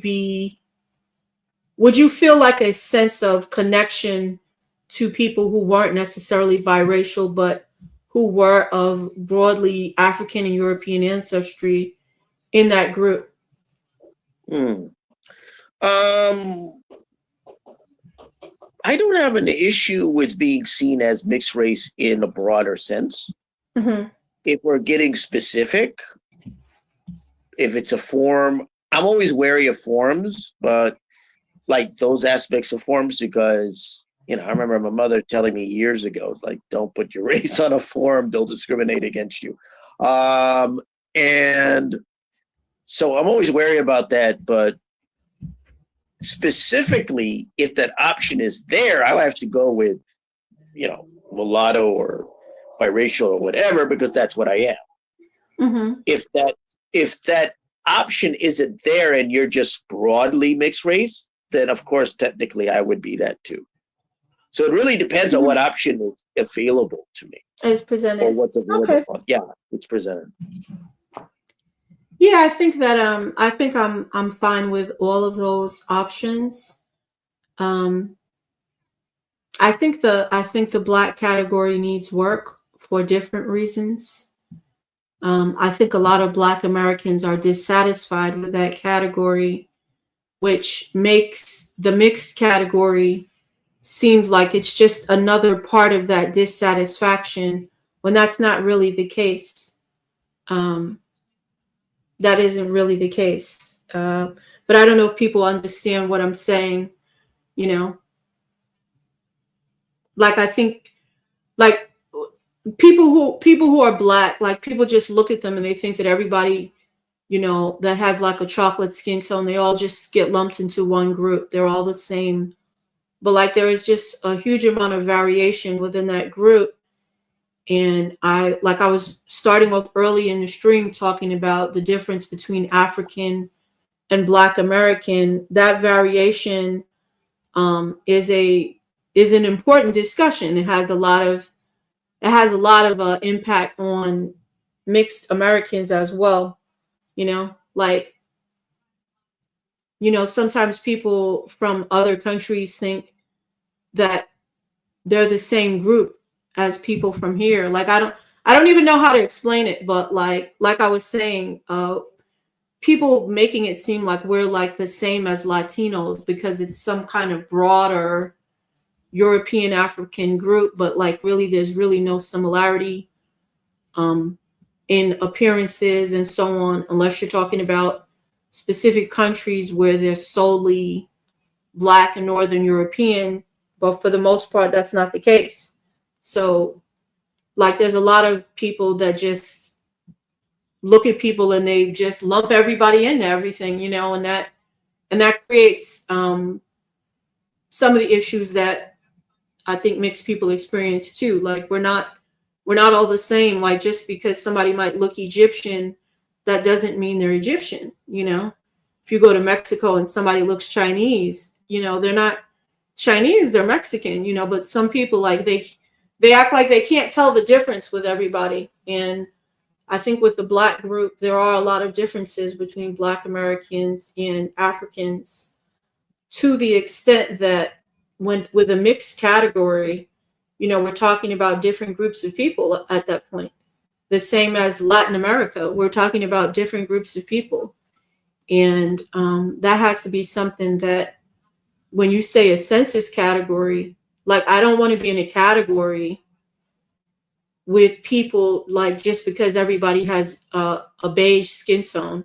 Like everybody with caramel skin tone go to this category. Like you could be Egyptian, you could be Puerto Rican, you could be from Chicago, like you could be from anywhere and you could just be in a category. Like to me, that's how some people view everything. And I just view it based on lineage. I view it based on where's your family from? What is your family background? Like that's how I view everything. So I just want to answer Thunder's question. Do I feel comfortable? If it's a group of people that have a similar lineage, yes. But if they're going to just lump everybody in together, Lebanese, Egyptian, Puerto Rican, Mexican, Argentinian, Hawaiian, we're all just going to all get lumped in. They all are beige. That could be problematic because we really don't have common lineage to share. So someone said genetics is interesting. I'm MGM. His ex is biracial, but he has more European DNA than both him and his daughter. However, him and his daughter look more European. Yeah, that happens. Yeah, that's yeah, and Mhm. trust me, even in my family, I've experienced that. My mother, my cousins, aunties, you would be again, you would be surprised that yeah, genetics is very interesting and how unique it is, and how very unique you stand out. And but going back to the point that you made earlier, um, I think it may have come down to people thinking in a monolith is, and not everything is a monolith. Yeah, If like you're if you're again in regarding people lumping everything is, and I think even before, even when, if you were to really look back at it, well, let's look at it, when the New World ended and became the United States, and all of a sudden, even in slavery times, who you think lumped, who you think got it confused No. to where Well, black people, to where mulatto people, and again, I'm being respectful here because technically we will all be in this category. Technically, mhm. um, it wasn't us or them that decided, hey, we'll accept y'all. Come on in. No, they did that. Well, I mean, In the terms of trying to, in this terms of being, in the terms of confused, us being confused with our right, identity and with our heritage and culture. Um, here, here on out, right, and yeah, and I got to, and I told you before that because even though biracial, yes, it was still termly new, fairly new, hmm even though it was happening low key, but it was still pretty much sort of a new phenomenon. But really, and even the MGMs and why they sort of, I think they really, and like I said, they fell more victim to the one drop rule and the biracials. I think also, again, that was like pretty much passed down to them too. And I don't want to make I'm not trying to say, oh, well, oh, we did it first type of thing. No, like, hear me out. Um,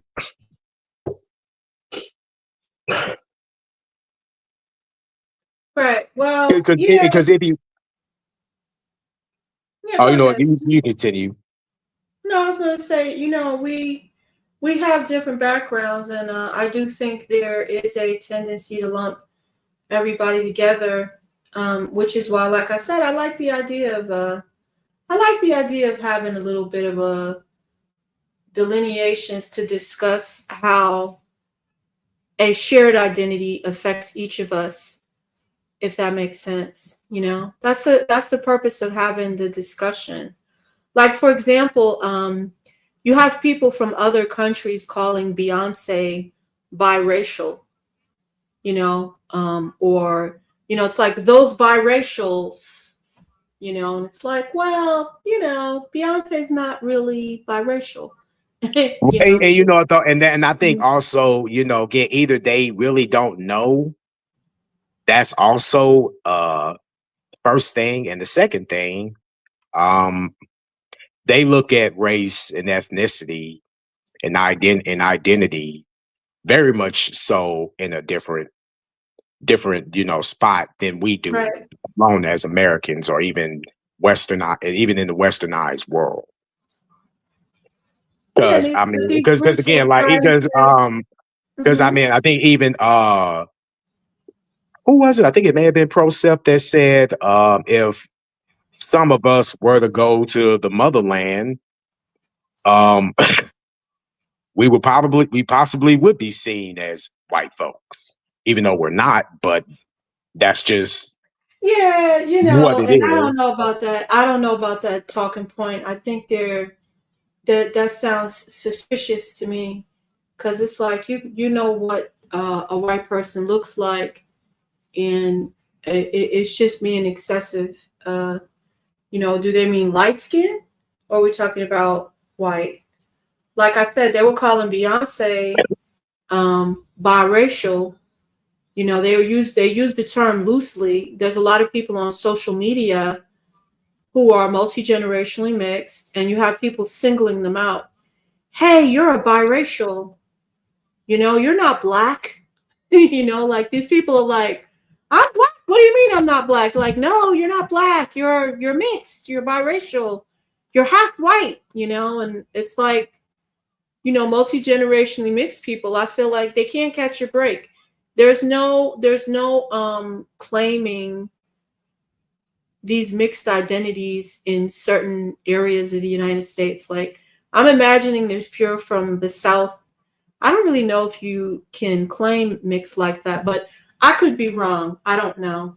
I'm just saying they're doing all the talking for people who are here with no Yeah, knowledge of and our you know it history. though, and it also you have some aspects of people wanting to be the voice of people who they necessarily don't really like. Loud It's and like you wrong. have unqualified Loud people.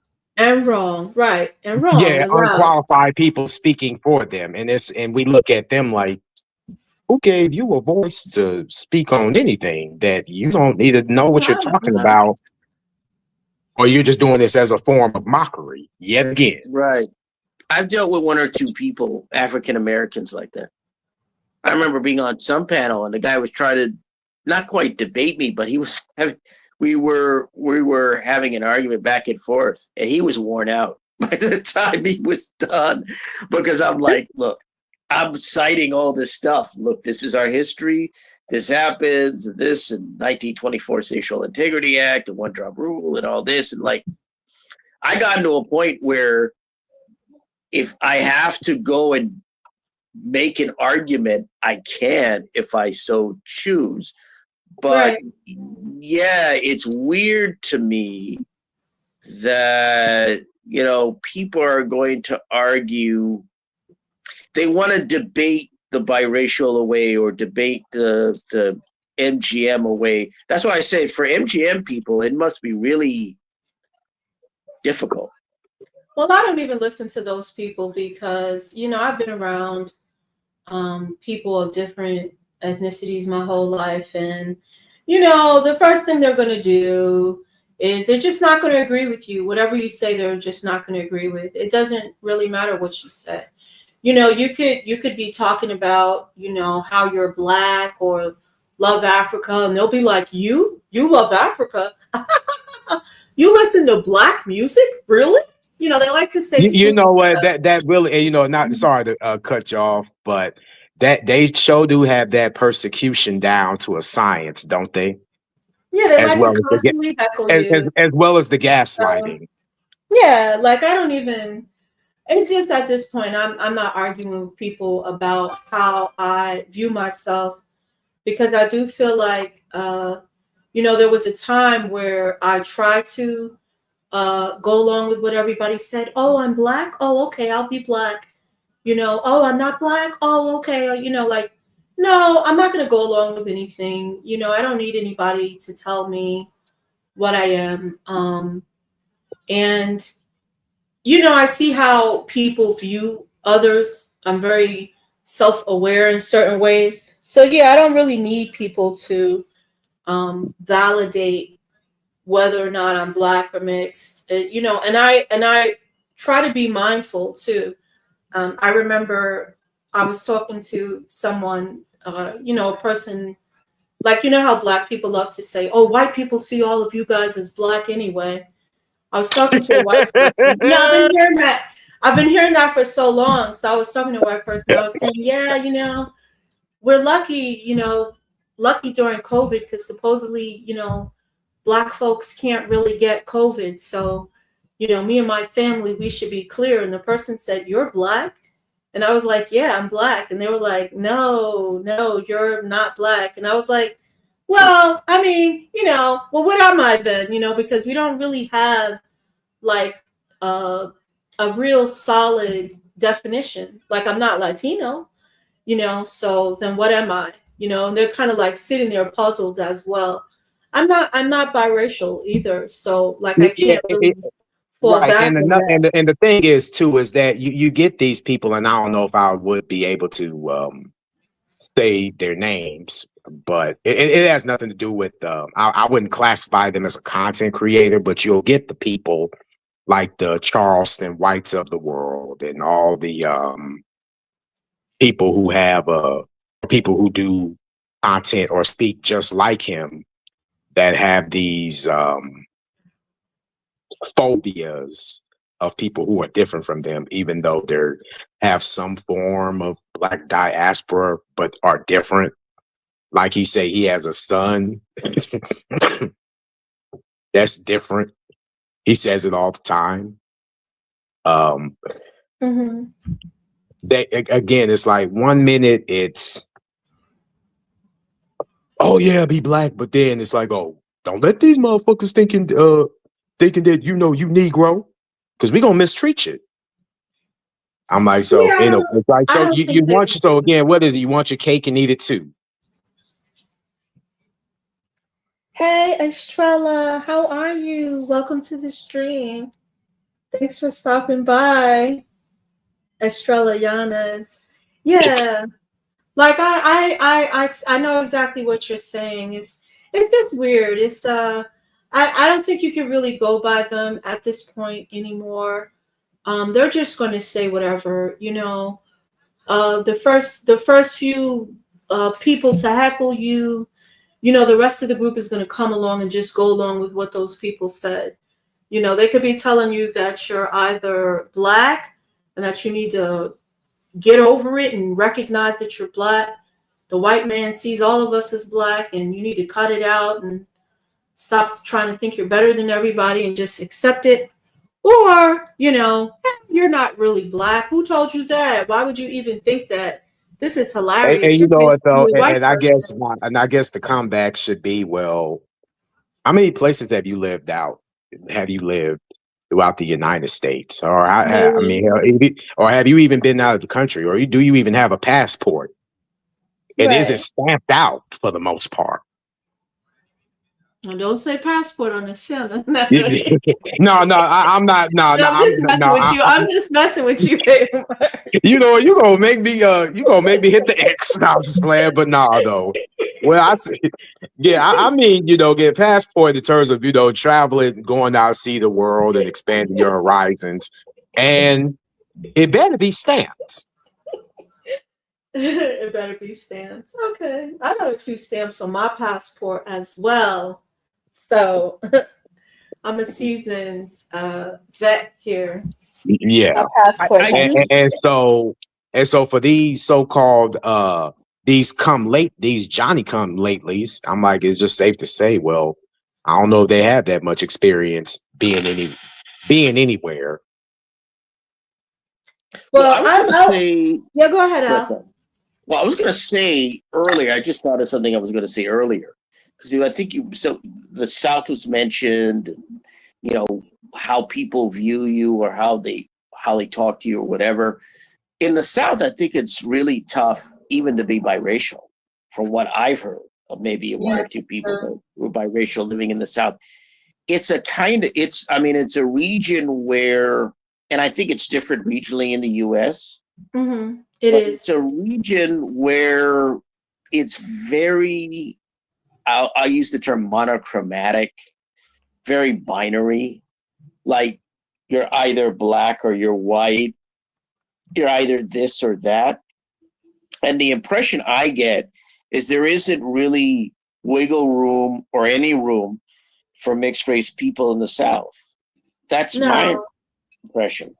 Yeah, there isn't. There's no because it's not as progressive and you know the certain historical context, you know, there's just a lot of pressure to operate maybe within the black group for different reasons. And not even in a negative way, but just in a way where they may not be as progressive in their viewpoints as people talking about creating really a separate identity for people, because that's really what we're talking about, creating a separate identity for people so that they can feel comfortable, right, with being who they are, as opposed to really pushed into one space or another.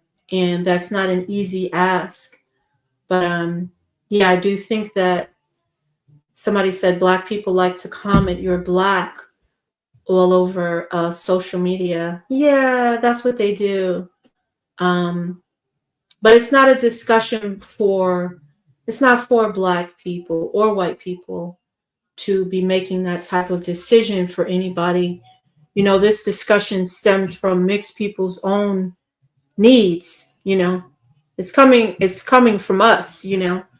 We're not talking about black and white people 100%.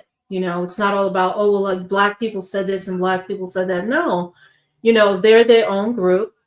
You know, they have their own uh, groups within that group. You know, they have their own discussions. And a lot of the time, we're really not a part of those discussions. We're really not a part of many things. And, you know, it just seems like the divide is getting bigger and bigger, in my opinion. So, um, yeah, I look Hmm. forward to people feeling comfortable being in a middle ground. But, again, we also want to acknowledge like there is going to be somewhat of a range. And within that range, we're not going to keep the same dynamics within that range. So there's certain dynamics, let's say in the Black community, in terms of like, light skin and dark skin type of conversations. I don't think I ever want to really discuss that the same way in these spaces. I don't think it's really as valid. I think even though some people are very fair, really just fair skin to kind of like a tan kind of color, a tannish brown color. We really don't have people who are dark skinned, right? Or at times maybe there might be. I'm not going to say that because there are sometimes anomalies, but I do think that when someone is black and white broadly, they are accepted regardless of phenotype. And people might claim that that isn't true, but the reason that a lot of people aren't embraced is because they're often not telling the truth. And a lot of people don't want to acknowledge that. They want to make it seem like, oh, mixed people are over there, telling people they're not mixed, those terrible mixed people. But like, no, it's not us. It's a lot of people like to fake it. They like to come with different types of configurations and see if they can get in and sneak in and like it just becomes ridiculous. Like there's nothing Well, wrong you know what? with Well, being in a have you, different well, have group. you heard the saying of faking it till you make it? Right. Now, for some of them, they just basically just took it and just spiraled all out of control with it, Mm-hmm. but then made it bad for everybody else who do have the legitimate credibility Mm-hmm. to come in and talk about their actual identity and their experiences.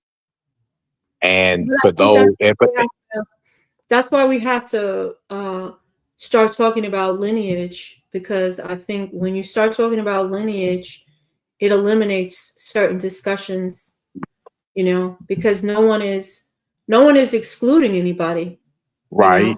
And you know Um, what though, and going back to a comment that I saw Pro Self make, where he was saying you don't see a group of Asians trying to, do that to one quarter Bruce Lee. Yes, that is true. But at the end of it, but when he first started out, and he actually talked about this when he was growing up, first learning Wing Chun, there were students and classmates of his that really didn't want to be in the same class as him simply because of that.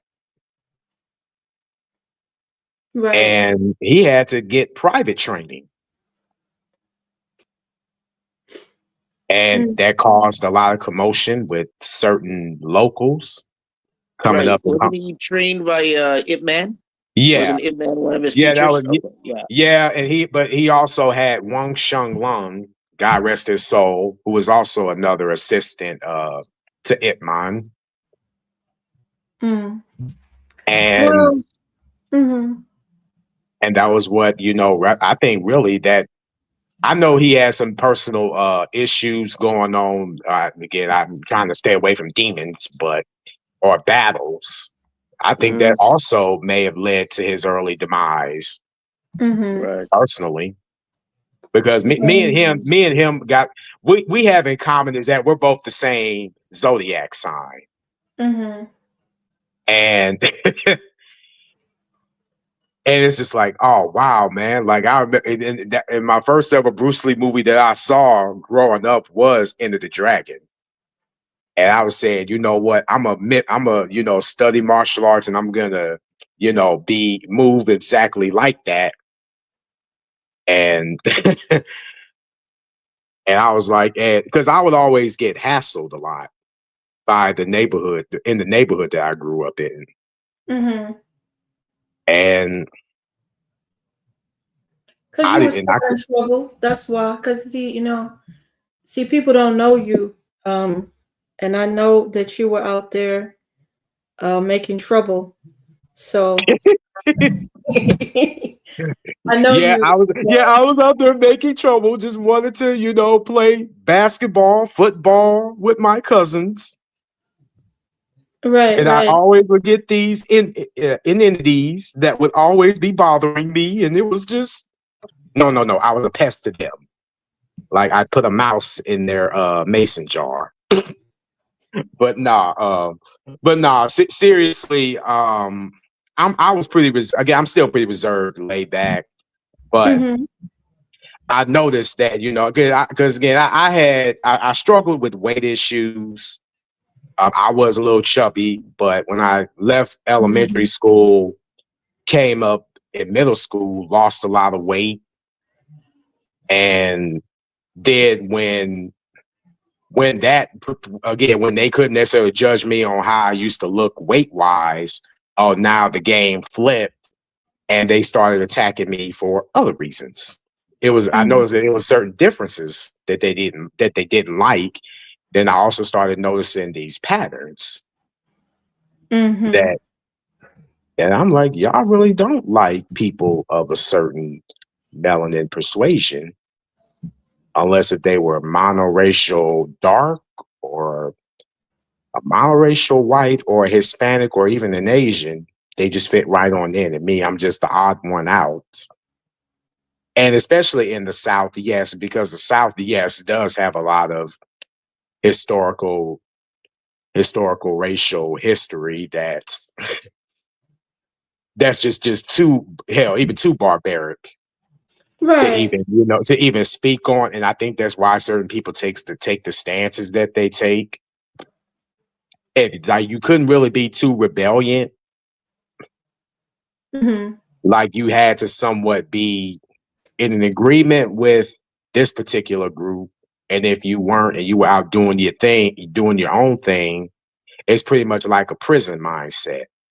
Mm-hmm. Either you're with us or you're with them. And going back to, and I was also going to mention this too, that the older generational folks, like people that are like in their 50s, 60s, even 70s, who may resemble us in a way, like your Smokey Robinsons, your Mm-hmm.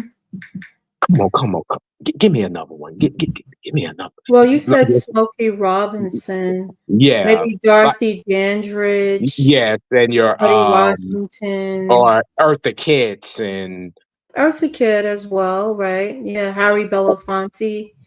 Yeah. or Duke Ellingtons. It's like if they were exist in today's world, I feel bad for them. I really do, Mm-hmm. because the scrutiny that they would come under, even though they're not because of what they can do talent wise or how they're Mm-hmm. marketing themselves, it would just come down to just silly stuff such as I don't even want to mention this song, but my hand has been forced. Of course, the new generation. Oh, you not like us. Oh yeah. That Yeah, we're gonna be thinking about that song. yeah, and I that's know why makes people like what? Because you see how they're always like all over. Like somebody said, they're all over the comment section, telling yes. everybody that they're black. They need to get themselves together and acknowledge that they're black. Oh, okay. As soon as you say you're black, what are they gonna do? Oh, you guys are not black. You're not black. Like So come on. that really goes to show you who's really doing that category racially a disservice. Is it us or is it them? Or who's really making it bad when they start venturing and moving in and out? Well, Like in and I out of think the is bad. circle. But I will argue that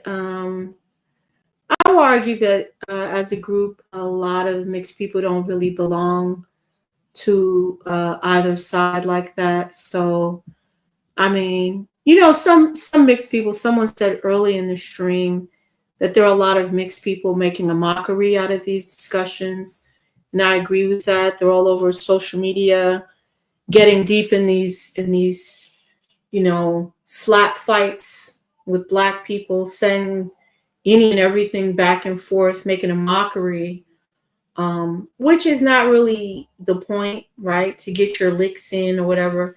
I mean, you can, I'm not stopping anybody from, getting their retribution, but like, I'm just saying for the most part, that isn't really what the conversation is about when you're talking about can you be a part of another group, and not be solely in the black and white group, because it doesn't just impact people here in the United States. I'm sure it will have a broad impact globally. But I do think that without us uh, making a real substantial conversation, would probably never happen. And anybody being silly, again, like that person was saying, anybody being silly, they are doing these groups a disservice, because our mothers and fathers, our grandmothers, our grandfathers are black, they're white, for some of us indigenous Yeah, you as know what though, well. and now that you said that, I Hmm. also came to the realization too that you know what, yes, they may have, procreated, had us, and it's a blessing, not a natural given right, safe to say. Um, but at the end of the day, even though it's like, yeah, you try to take on the life lessons that your parents may instilled in you, but at the end of the Hmm. day, when you venture out, we Hmm. also got to realize too, even as golden MLS or mulatto, what have you, blah blah blah, that you are going to have to function necessarily on your own to an Hmm. extent. I mean, yeah, you can have guidance. It's like, yeah, you're not your parents and they're not you, even though having the sperm to create you, but you're not them. They've already lived their lives and had their experience. At least they could do to pretty much withhold their legacy is you not follow in their learn from their mistakes and not necessarily follow too much in their footsteps in the negative aspect, if that makes sense, because we only Right. got one life to live. And as Yeah, far it's when you say the word operate on your own, I think that's something a lot of, at least in the biracial side, a lot of biracial people, or a number of them, have to do. And for me, that hasn't been an issue because maybe because of, I was a freelance writer for like 22 years. So maybe parts of my life kind of enhanced the idea of the reality of doing my own thing and being my own person. So I had a kind of structure that allowed me to do that. And I think that although I wasn't thinking solely in racial terms or ethnic terms of being a mixed race person, automatically I'm just somebody who's my own guy. I'm more of a individual. I'm more of a person who does my own thing. So it's easier for me to adapt to that. Hmm. But for a number of biracial people, or I don't know about MGM or other types, it may be difficult because they may have come from monoracial communities, whether black, white, or other types.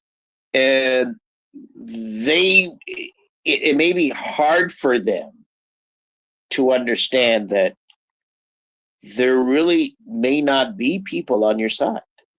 That's a really tough thing for some mixed race people to go through in general, whether you're MGM or biracial or whatever. It's excruciating for them. I've been fortunate that I didn't have to go through a lot of the issues and problems that, as I like to call other biracial people, my colleagues went through. And what I've seen on mixed race groups where, you listen to some people's stories or you read some people's stories and you're like, wow, like how do you have the strength to go through that? how do you deal with that? Because it's totally alien to your experience. So I agree with you in the sense that that's part of the learning curve for mixed race people in general. You got to learn how to deal with it on your own, and you may not have the guidance of family because they may not understand. If you're fortunate, you got a good friend, circle of friends and associates and acquaintances. So I think that's important. You have a good, you got some friends, because you don't want to be out there by yourself. You don't want to be isolated, like completely isolated with nobody. You want to have some people in your corner, and you want to be able to be in a position where you're able to kind of adjust to being your own person, an mixed race person, no matter what that is. For MGM people, like I said, like some of what you were saying earlier, that's a whole different situation. Like, that must be really, really tough to like even try to be a mixed race person, identify as a mixed race person, when everybody just sees you or may say, "Oh, you're a black person," or "You're a white person," or "You're this." I Yeah, guess specifically. I will agree with that. And I think somebody just wrote that it becomes a very lonely road. Oh, absolutely. Absolutely. So lonely. Again, I don't even know if I even wish that even on my worst enemies. But at the It end of sounds the day, sad. It sounds it's it very sounds like it sad. could be sad. And Yeah. so that's why I hope with MGM people who do that, I hope they have like good friends and maybe even a couple relatives or something that are around them, or that they can get in touch with. I just hope they have like a network, a small network that Mhm. enables a kind of support. I hope it's not alone, but if they do, I hope they're able to do it. Go ahead. Yeah, that's the point of having a mixed space, though, and these spaces, they come together, they break apart, they come together, people come and go. But I do think as long as they keep coming together, it doesn't matter who is bringing them together. It's just important that we always make a point to create these spaces for each other. Um, some people, like, everybody does it for different reasons, but for me, I just thought it was important to just maintain the sense of community that I did build on my channel for people, because I know what it was like to visit other people's channels. I really loved it. I love being in the chat, little bit of trolling, just a little bit of having fun, giving out little information, gaining information, greeting people. It's always fun, and it is something different than just hanging out with your friends or being around family or watching Netflix. It is a different experience that is fun, and it is beneficial to people. So I'm happy to, people, I guess, pass the torch in a way, a hot burning torch, mind you, but the torch was passed in a sense. And like I always say that, there'll come a time when the torch will be passed on to the next person to kind of hold these spaces for people, to create that sense of community for these different groups. Um, and I do see a little bit of arguing in the chat about pro-blackness. I want to talk about that too. A lot of people say this a lot. This is not a pro-black space. We say that a lot because it's easy to get caught up in viewing everything through a black lens, because we are kind of assigned to a category, even though many of us probably live our lives as mixed, whether people agree to that or not, or whether they say, like, in this town you're not mixed, you're black in this town. A lot of us are just like, yeah, okay, sure, whatever you say. But yeah, this is a space for mixed people. I always try to push that we be pro-mixed in the sense that somebody says don't be hateful. Yeah, I was pushed that we be more towards pro-mixed, where we think about just standing on a square for ourselves. And when I thought about what I would do the stream on tonight, I wanted us to think about the fact that many of us came from all of these different places, but yet we really have a singular identity at this point. So, you know, we didn't get to talk about all these continents as much. And the person who has just come back from their vacation to Europe, you know, I was looking forward to kind of discussing people's trips to Europe and Africa and how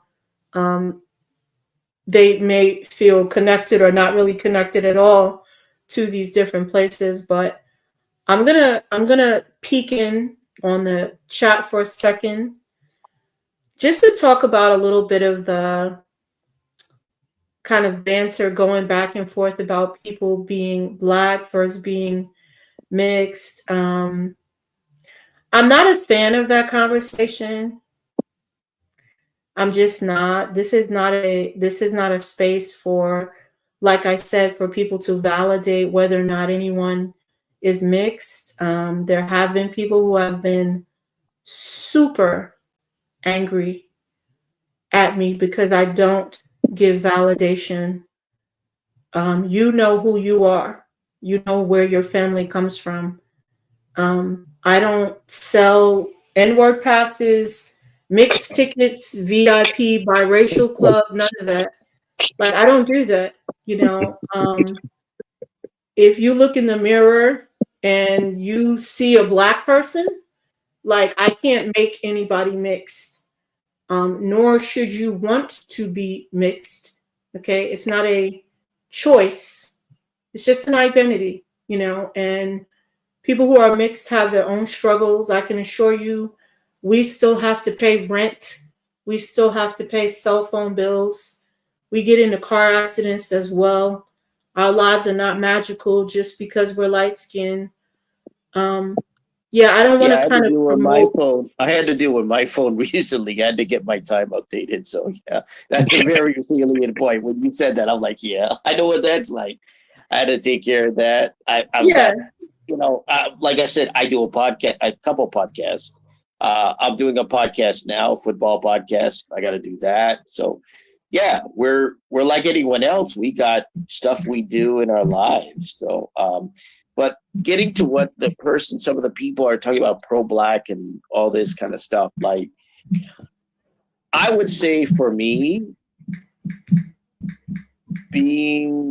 I don't think that not only because of my look and my aesthetic and all that, I really don't feel that I could ever be any part of a monoracial experience. One, because I guess I come from more of a multiracial background in terms of people that I was around and all that. But I don't really feel that I could never be part of a monoracial experience in African American community, because just the way I look, it would not happen. And I know, I think the trap that some biracial people, I'll speak for the biracial aspect, make is they think they can earn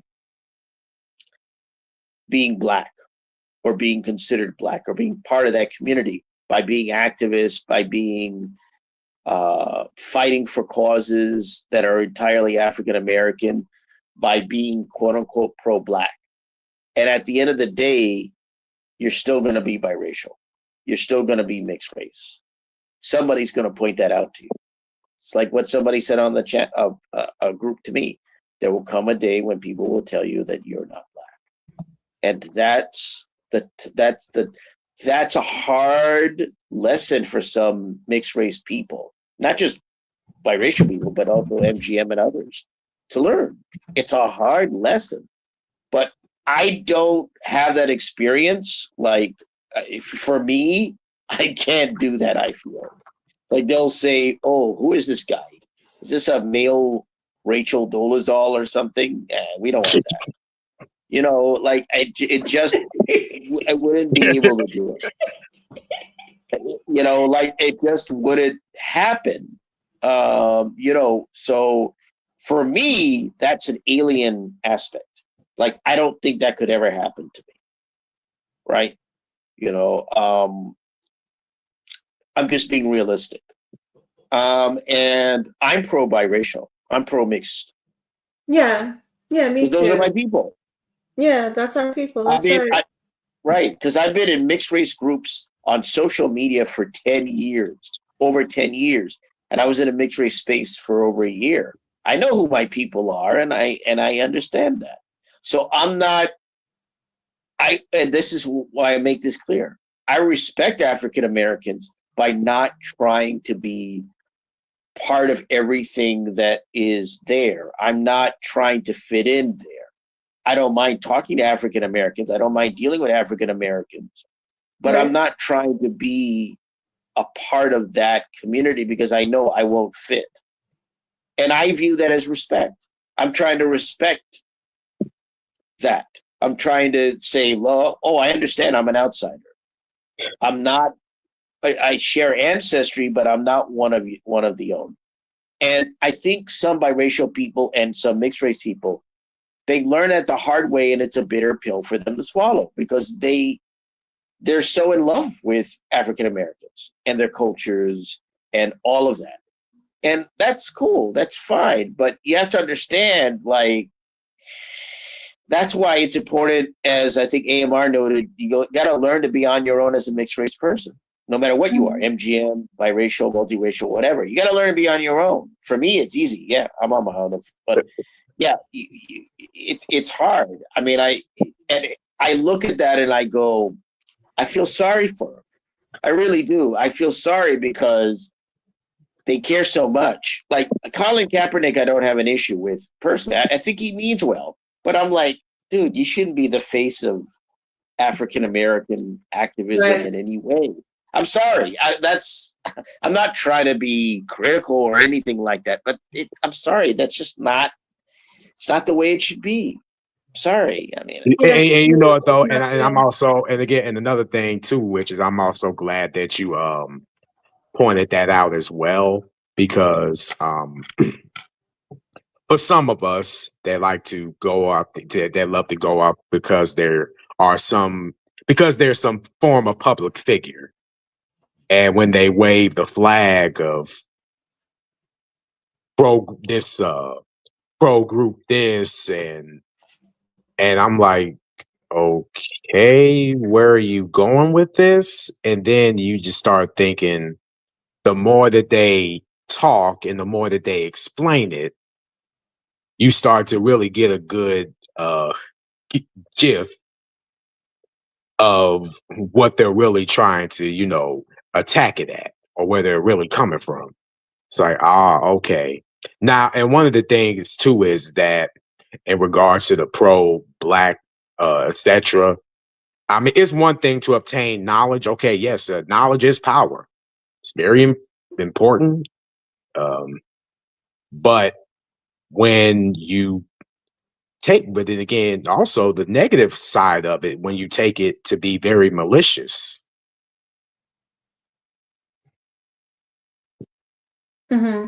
even when, again, being whether you're pro black, pro white, what have you. Like I said, and the knowledge is Yeah, important. when you Or, start but discriminating against yeah, people. yeah. And another thing too Mhm. is that now there was a part of me, even before this space ever existed. Um, it was kind of it was kind of difficult for me to kind of like still go through these YouTube arenas, whether if it was the gaming industry or the gaming sector or whatever other sector. I mean, yeah, you had some very nice people that was Mhm. like, hey, what's good? But then it was like, okay, well, are there any other, sectors out there or spaces that pretty much is tailored for me? And there was a point in time to where I didn't think I would ever find any. And I always subconsciously was very mindful and thoughtful of that. And that didn't necessarily mean that, oh, because of my light skin. It's like, it's like, no, I'm like, me as again, whether, MGM, light skin, what have you, me, myself personally, I couldn't go into certain spaces without somebody happening to somewhat say something regarding my complexion. And I'm not saying that it's everything, or if I were to take on certain arguments and points and pretty much apply it, where do I benefit? Where do I, what will I get in return if I continue to stay there, not really see anything reaping, let alone from someone of yours truly? So when I found this space, oh, I'm like, oh wow, like, oh, I'm very happy. I mean, yeah, we have our moments where we have fun, we're goofy, we're silly. I mean, it could be some bickering and bantering back and forth.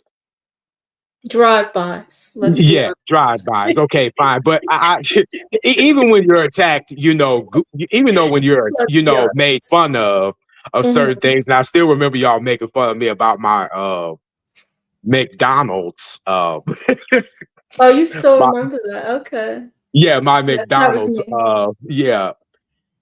Dinner thing.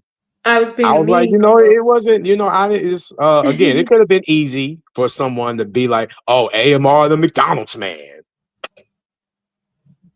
But like I see with the pro-black, it depends on what people are talking about. Because I'm listening to you, AMR.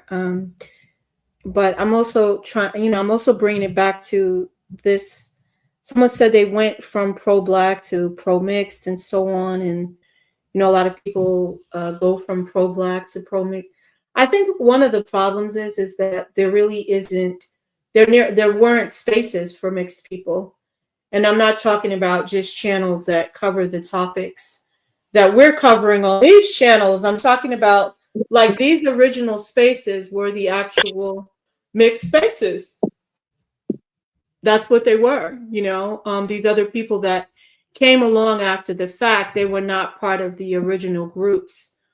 And I'm not saying that they can't ever be part of these groups, but I'm just saying a lot of these channels that are kind of like on the outskirts, kind of like piggybacking off these topics, they were not the original pro, mixed channels. And I don't think anybody said pro mixed. I think that's just something that came into the discussion at some point. But yeah, the pro-black discussion, of course, anybody of African descent or anybody of Black American or Black Caribbean descent, is going to resonate with them for a variety of different reasons. But I feel like often those groups can be exclusionary at some point, or they can start making demands on mixed people that are mentally just not healthy for our group. I don't like the way that they talk to mixed people. I don't like the way they talk to and about light-skinned people. I don't like the way mixed and light-skinned people act in those spaces, especially towards other mixed people. It's like, it's just not healthy, any of it. And no one's saying that. That's why it's a problem when you have people running around kind of like going in the opposite direction and, just being over the top with these topics, but like, yeah, we do need people to start thinking about what's best for people who are like us or who are mixed, So I'm just looking at some of the comments. Yeah, we shouldn't be pro-black or pro-white. We're here because we're mixed. I agree. Yeah, we are trying to have thought-provoking discussions. For now, it's funny because today I was saying I'm gonna go on live stream and I'm just gonna talk for like 2 hours straight. But I I'm actually like, have Future, some. did you make it spicy already? Yeah, I did. Well, we all three of us made it spicy, but yeah, I was able to get some people to come up on the stream. That's actually wonderful. It does take a little bit of the burden off and loosens up the atmosphere a little bit because I was prepared to talk for 17 hours about these topics with no Yeah, one and coming up. Hmm. yeah, and that's the thing too, especially when you haven't been live streaming or being on the panel for so long, you I kind of, haven't live streamed in a while. yeah, it's like you start developing what is called ring rust, and it's not gonna always be a natural just to shake the cobwebs off. You're still gonna you're gonna stumble, you're gonna Right. have little slips here and there, even repeating yourself. Well, I wanted to start streaming again because I do think there's a lot of changes in YouTube.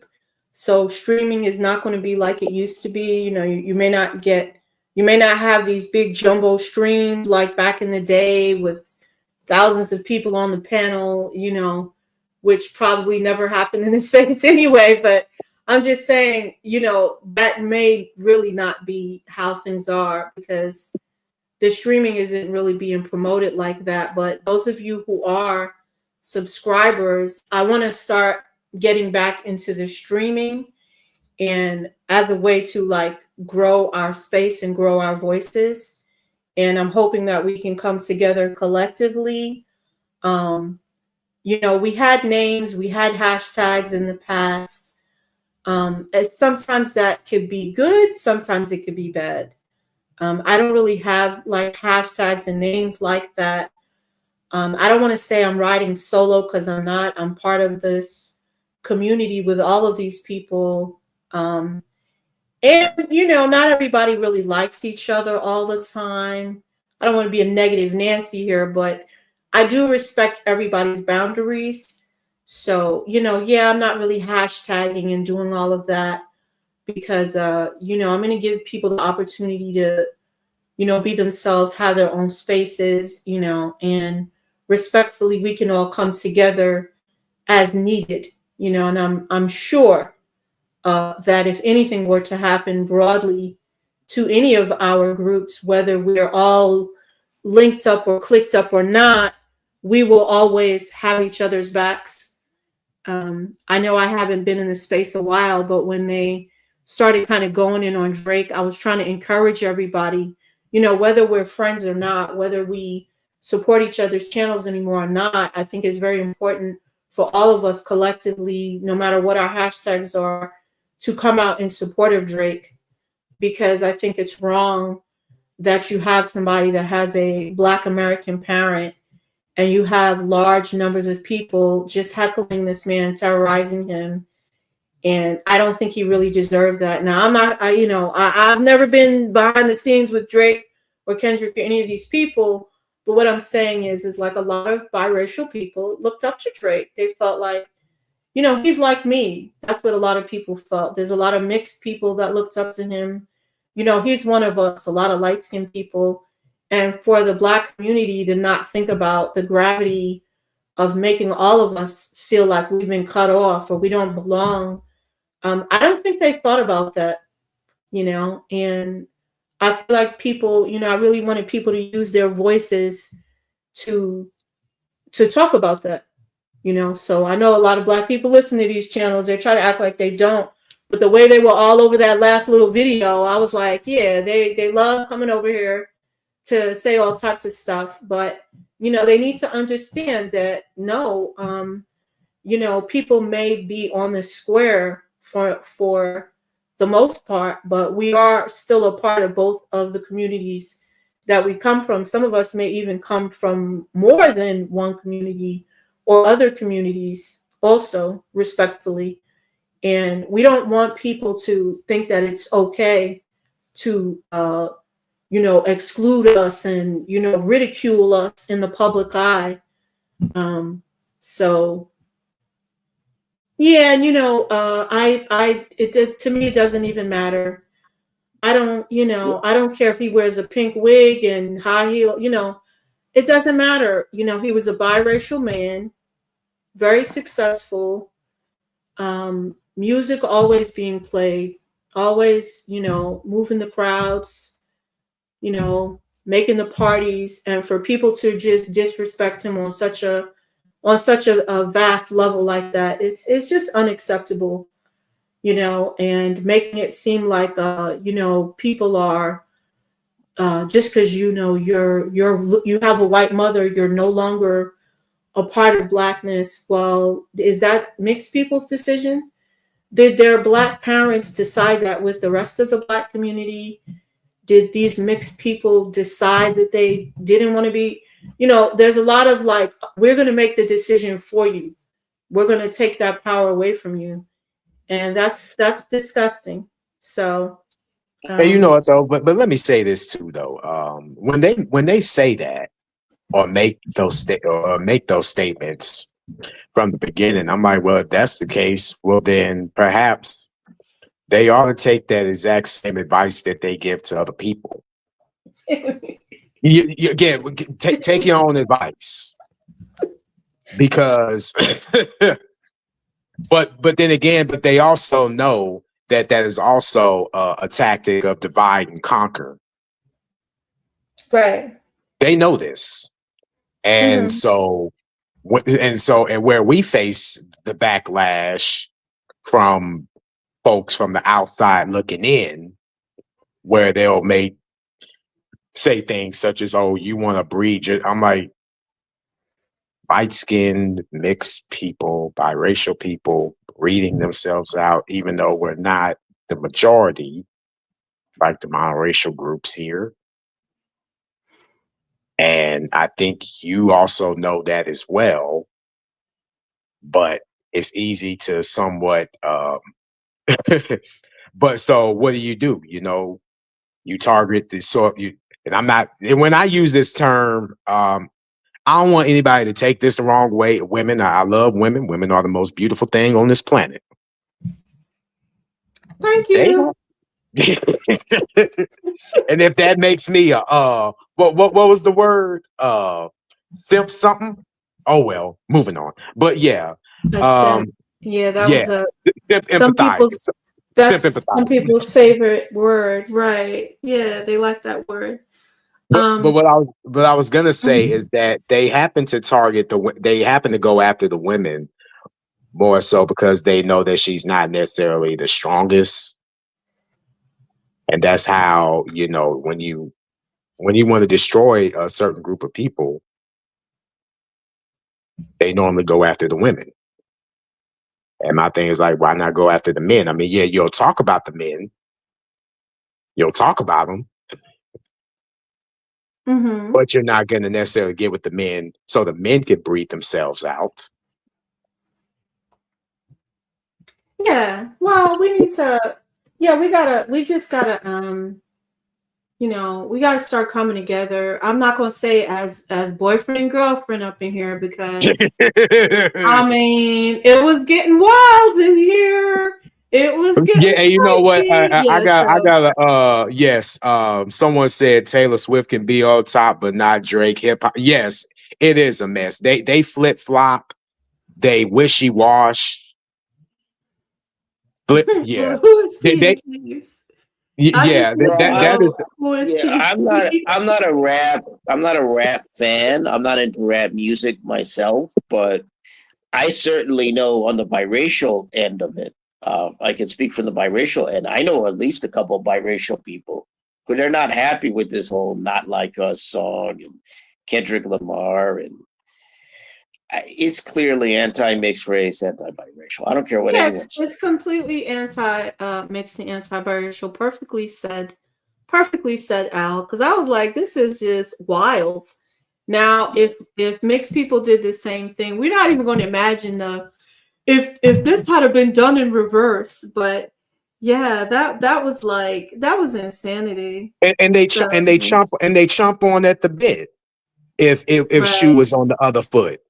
I'm like, y'all know good and well that y'all would not be accepted to what if he really, really, really wanted to go in and say the things that he probably would have said. Oh, they would really be mad. But right. y'all Well, supposed to be. that's one of the reasons why why I try to say to some of these biracial people who want to see themselves as monoracial, be a part of African American community. Again, what's happening now is people want the power to exclude mixed race people, not the opposite. So they don't want mixed race people to have the power to exclude them. They want to have the power to exclude mixed race people. And again, I don't have a problem with African Americans gatekeeping in their communities, but if you're going to come up with not like us and you're going to have a Kendrick Lamar do something like that, that's not the right way to go about it. And again, I got to say, yeah, I declare war on that song. And I'm on the side of Drake because Drake is mixed race and I'm mixed race. Like, Right. I know where my allegiances are and I know where my people are. And if I use those terms, I know some people will be offended by them. I really don't give a damn. Right. That's the truth. I mean, you're going to come out with a song like that. No way. I never had an opinion about Kendrick Lamar, but now he's pretty much dirt in my eyes. I have nothing but contempt for Yeah. him. He took some. So, I think if he had just kept it above the belt in a way, but he did take some low blows that I think were unacceptable for somebody who's at his level, Like, you can't just make up accusations against people in a song, like, no, that was unacceptable. But yeah, I think Drake was just making a rap battle song, but Kendrick Lamar, he made it personal, and I think he made a big mistake doing that. But mhm. yeah, I'm looking at some of I've his tried to say comments. this with biracial people. Well, sorry to interrupt, but I just want to No, get go this ahead. out. I've said this to biracial people. I don't know what it's like on the MGM or other mixed race side, but I've said this with biracial people. There is a degree of dislike within African American communities. It's easy to see the dislike in European American or white communities. That's very easy to see. It's not difficult. You're going to see a Chad, you're going to see a Karen, you're going to see those people, right? Mm-hmm. But on the African American side, there's a denial from some of these biracial people who are pro-black or see themselves as monoracial. There's a denial, and or they just don't want to deal with it. They get frustrated. It's like, look, you have to understand, a percentage of people in that community do not like you, and there is outright racism against you. And again, nobody wants to call that out, or very few people want to call it out. They just want to expect mixed race people. Oh, you're just gonna have to deal with it. No, you don't have to deal with it. That's why I'm saying it's a lot easy. It may not be easy, but it's just easier, at least now, to simply be a mixed race person and just do your own thing. Like, you don't have to seek approval. You don't have to seek validation. You don't have to try to fit in. It's just, yeah, it may be a bit lonely at times. It's a possibility depending on what your networking is like, your social structure, your family structure, whatever. But it's better than feeling part of a community where you're always going to be the odd man or odd woman out. So that's the best advice that I can give. I mean, again, there is discrimination and racism in that community. There are people who do not like you. I'm sorry if you don't want to face that, but it's true. And a lot of times it's going to be overlooked. It's going to be overlooked. I mean, that's what I'm saying. Like, some of these guys, they're what I call the wannabes. They get frustrated. How come they treat us this way? Look at what we've done. And they'll try to rationalize it. And it's like, you can rationalize it all you want, and you can put up with it all you want, but you're the one who's going to suffer. I'm not suffering. I'm having a relatively happy experience because I'm not trying to be part of a community that will reject me. And not only that, why would I be pandering, let alone to a community to where, and well, I'm getting ready to say, yeah, it's going to ruffle some feathers, but it is what it is. But 9 times out of 10, it does tend to be some form of dysfunctional, degenerate. You're not sure whether or not you got to look over your shoulder, whether or not somebody wants to stab you, shoot you, beat you up, and wear that as and wear, wear that as a scar. Oh, I made it out. I understand people are going to have hardships. I do. Mm-hmm. And sometimes I understand people get dealt the bad hands. Mm-hmm. But is that really something that you really want to, think about it as a trophy? Like, I mean, oh yeah, I'm like, okay, good. But at the end of the day, now maybe I'm just not looking at it in the same eyes the way that they want me to look at it. And I'm like, well, why should I?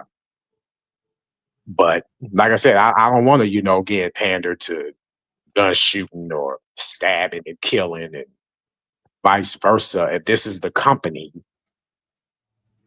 I'm going to keep or want to be seen as or seen with. Now, they did show Drake's old neighborhood and somewhere in Toronto, and I forget this neighborhood's name. Oh, forgive me for that. But it kind of looked like a brick set apartment complex in the projects of that neighborhood in Toronto, Canada. Mm-hmm. And I was like, oh damn, I didn't know that they had it like that over in Toronto, but hey, everybody has something. Never know what anybody's going through till they show you. And they even show Kendrick's old house. It looks like it's a one-story house. That looks more of a suburban neighborhood than what the area Drake came from.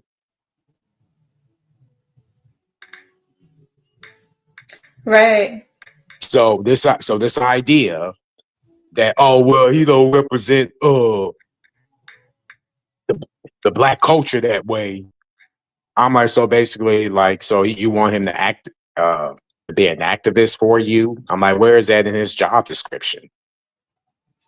Well, I think you could always do whatever you want or fight for any cause you want if you are, stable enough and you have it in you to do so. But you always have to worry about yourself first. Self-preservation is the first law of nature, so you cannot pour from an empty cup. But I see Mr. JT Hallstrom. Hey JT, welcome to the stream. Long time no see. It's been a while. It's been a minute. I'm just coming back on, just chilling for a while. I wanted to go live. I've been thinking about this space, especially around Thanksgiving, wondering how everybody was doing. Um, Thinking about how we used to do streams and everything was so much fun. But yeah, hey JT, Oh, how what's are going on, you? brother JP? But another thing too, I also want to add is when did it get to the point to where, or when did it all of a sudden when these standards be changing, or they move to the goalposts where the majority of the group is more of them than there are of us, but yet they want to apply a certain standard for you that sort of is unrealistic. They don't have unrealistic standards for themselves, Right. but their standards for us is It's super high. Exactly. yeah, It's like far all the way high. That's why I remember I used to ask this question earlier in this phrase of the space. What is considered out of touch? Um, a 60-year-old man trying to dress up attending an all Korean boy band, out of touch, or a 60-year-old who dresses up and goes to a Fleetwood Mac concert? They may point at each other and say they're out of touch, but who's really out of touch? I'd argue the boy band. But yeah, like we've been going for a while. It is 12:50. I mean, it's been 3 hours about. So I'm gonna cut the stream, but I do want to look over a few last comments. Just acknowledge. Thank you for all of those who came towards the end. T and Keys. Never met you before, but I'm sure that I know you. Right? I've never met you, but I'm sure that I know you. Okay. Nobody new in this space, but T and Keys, welcome to the stream. Amaya Sinclair, thank you for coming. It's nice to meet you. Of course, JT's.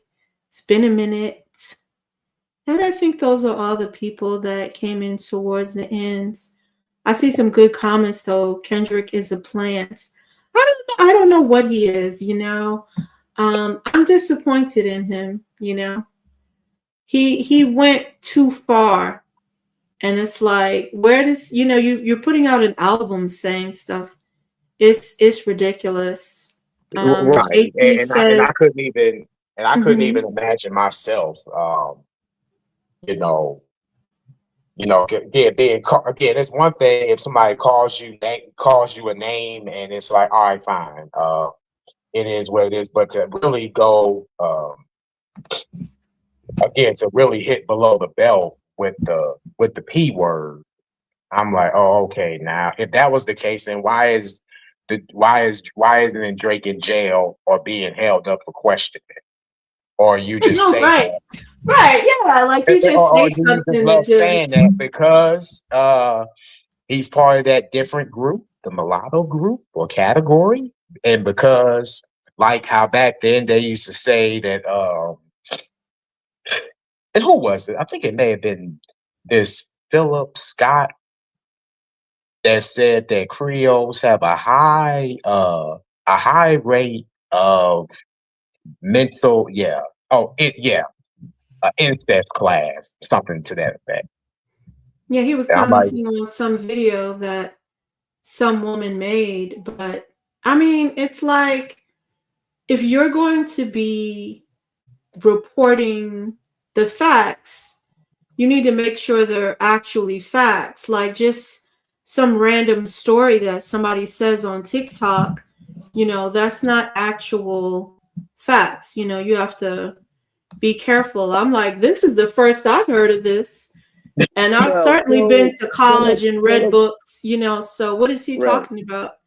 But Philip Scott is anti-biracial and anti-mixed race. Right, He doesn't like the Creoles because I think he's from Louisiana or South, at least that part. And like I said, I've said this before, just like I said this on this panel. You have people like him, they're fundamentally anti-mixed race. They don't like mixed race people. They think they get special, quote unquote, special privileges. yes, They're we get discounts. We get discounts on our monthly bills. Get the discounts, the pass, as you called it, the tickets. I don't know. I guess they think we're in the front row and not in right. Exactly. Not in we sit at the front of the bus. Right. Like it's tiring. We drive the bus. Right. Right. Yeah, it's unfortunate that people tend to view a whole group of people with envy, and a lot of the time they won't admit it. It's actually hard because I think a lot of one of my things, I always thought a lot of mixed people actually love Black people, which is part of the bigger problem, that you like somebody that hates you, So you have to kind of worry about that little situation. But and that's also another thing too, right before we cut this off. We also, and even not only just even for the men, but even for some of the women too, that a lot of times you really can't necessarily walk too much on eggshells, treating people nice or treating your so-called preference nice when you know that group that you sort of are a part of is constantly being crapped on. I mean, they can sit there and convince themselves all day and all night long. Oh well, they love me, and I'm like, they hate your guts. Mm-hmm. You may not want to see it, but they do. Yep, it's true. And It's if true. that isn't what you call Stockholm syndrome, well, then there's no hope for you. I wish Yeah. you the best, but bye bye. That's precisely why I don't deal with a number of these wannabes. You just, it's precisely at the end when you said it. It's like I wish you well. It's like what's his name, Morgan Freeman in that movie, Lean on Me, Lean on me. where he throws out all the problem students. He says, "And since you're not going to graduate anyway, You I are all read with you." expurgated. Yeah, precisely expurgated. I I wish you well.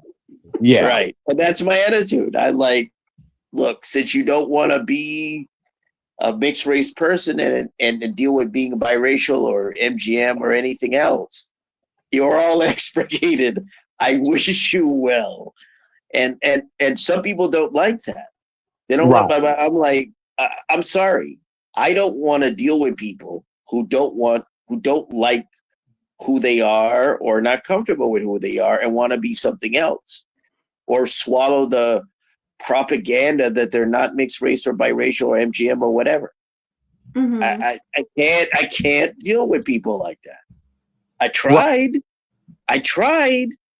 in the past. I was on groups with a couple of them on Facebook or whatever. Couldn't do it. They didn't like me. They couldn't stand the fact that I was like, yeah, I don't do that. I'm biracial. They couldn't stand it. Go ahead. Sorry, Amber. No, I was just gonna, I agree. Like, I think when you really stand firm on that mixed identity, people do get a little shaken, because they expect you to kind of buckle and fold. That's what goes on all the time. Oh, okay, you're right. I am black. Oh, okay. Thanks for letting me know. Okay, I know. I am basically just a white person. You're right. You're right. Like, no, like everybody's not gonna do that. Some people like, no, I'm mixed. Mind your business. Step back. Do what you got to do. But that's how I'm gonna stand on my square. So I want to just, JT was saying something interesting here. They think they can control the way the rest of the world perceives mixed people. And Oh yeah. yeah, I think that's a big problem. That needs to be its own live stream, trying And to, stereotype mixed people all day. That's what they do all day on social media. If you're mixed and you say something and they don't like what you're so wrong. How dare they say that?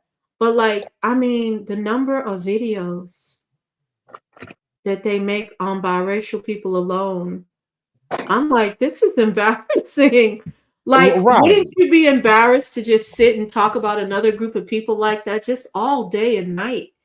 And Just another making and another thing too, anything out of it. future, and even going on to like Al's point, if you were to hold a mirror to some of these folks, and while they're looking at the mirror, there's videos, countless audios of what people are saying about them. Mm-hmm. Maybe not only as individuals, but hell, even as a collective. I don't know if I'll be able to stomach it and be like, Right. oh wow, this is how they really feel about. Yeah, and this is the group that you want to be a part of, and you're trying your hard to pander. Now, it's not necessarily the fact, oh, we want you to only claim, but like that's what you are, but at the same time, you cannot deny and put it on the back burner for other people that you want to appease. Mm-hmm. Because Right. it really serves no purpose, because at the Right. end of the day, like how there's a lot of backstabbers and a lot of throat cutters. What makes you Yes. think that what makes you think that you won't fall victim to these folks Right. that don't Right. like that? That's all I really want to get across. Mm-hmm. And again, it may not. Actually, yeah, I just wanted to say one more. I actually find it a lot easier to deal with monoracial people in Okay. general than I do a wannabe. It's easier. It's just easier because they don't have to pretend to be something they're not. And the Right. wannabes are trying to fit into something. And it's like, some of them try too hard. Like they're more pro-black than black people. And it's like, oh man, I'm like, oh man, that wake up call is going to be very loud for you. Very Right. loud. It's going to be tough. That's why I say it. I said, I'd rather deal with monoracial people than these wannabes. I'll Right. put that on the record. It's just a lot easier, you know. And people want, people. Somebody once was saying, "Oh yeah, he only wants to deal with biracial people who see themselves as biracial." Yeah, I do, because those people are not delusional. They're not living in a world of illusion. They're not trying to Right. pretend to be something else. Oh, It they makes don't sense. understand that. Mm-hmm. It just makes sense. I'm like, it's just been a lot easier. It's just a lot easier on mixed race groups and on YouTube. It just, I I almost have a loss for words with some of these wannabes. It's just Right. like they have to have pretzel logic to deal with the crap that they'll go through or what they'll defend. It's like you can't deal with these people. Can't do it. Mm-hmm. Yeah. Well, thanks for ending off the discussion, the Al show. I agree 100%. I think this was a good discussion. I read some nice feedback in the chat. A couple of people said this was a nice short stream and that they really enjoyed the stream. And guess what? I really enjoyed talking to all of you again, talking to everybody in the chat, talking to you, AMR, and yourself, Mr. Al show, up on the panel. It's been wonderful. Just, us kind of like getting back together. It was a nice, cozy stream. And I look forward to doing it again. Yeah. Oh, thank you, JT. Love you guys too. Yeah, I look forward to having another stream where we can talk about I hear music playing, some other discussions, and we came up with some good ones this time. But yeah, sure. It would be nice to have some different people come up on the stream, and we can, have another stream soon. So everybody have a great evening. Thanks for coming. Have a good night. And goodbye, everyone. All righty then. Thanks for having me on, and Al, it was good seeing and hearing from you. Good to see you. Oh yes. And thank you for having me on. All right then, y'all. I'm definitely gonna be seeing y'all soon, and we'll go ahead and head on out, and I'll catch y'all again soon. Bye, folks. Okay. Good night. Night.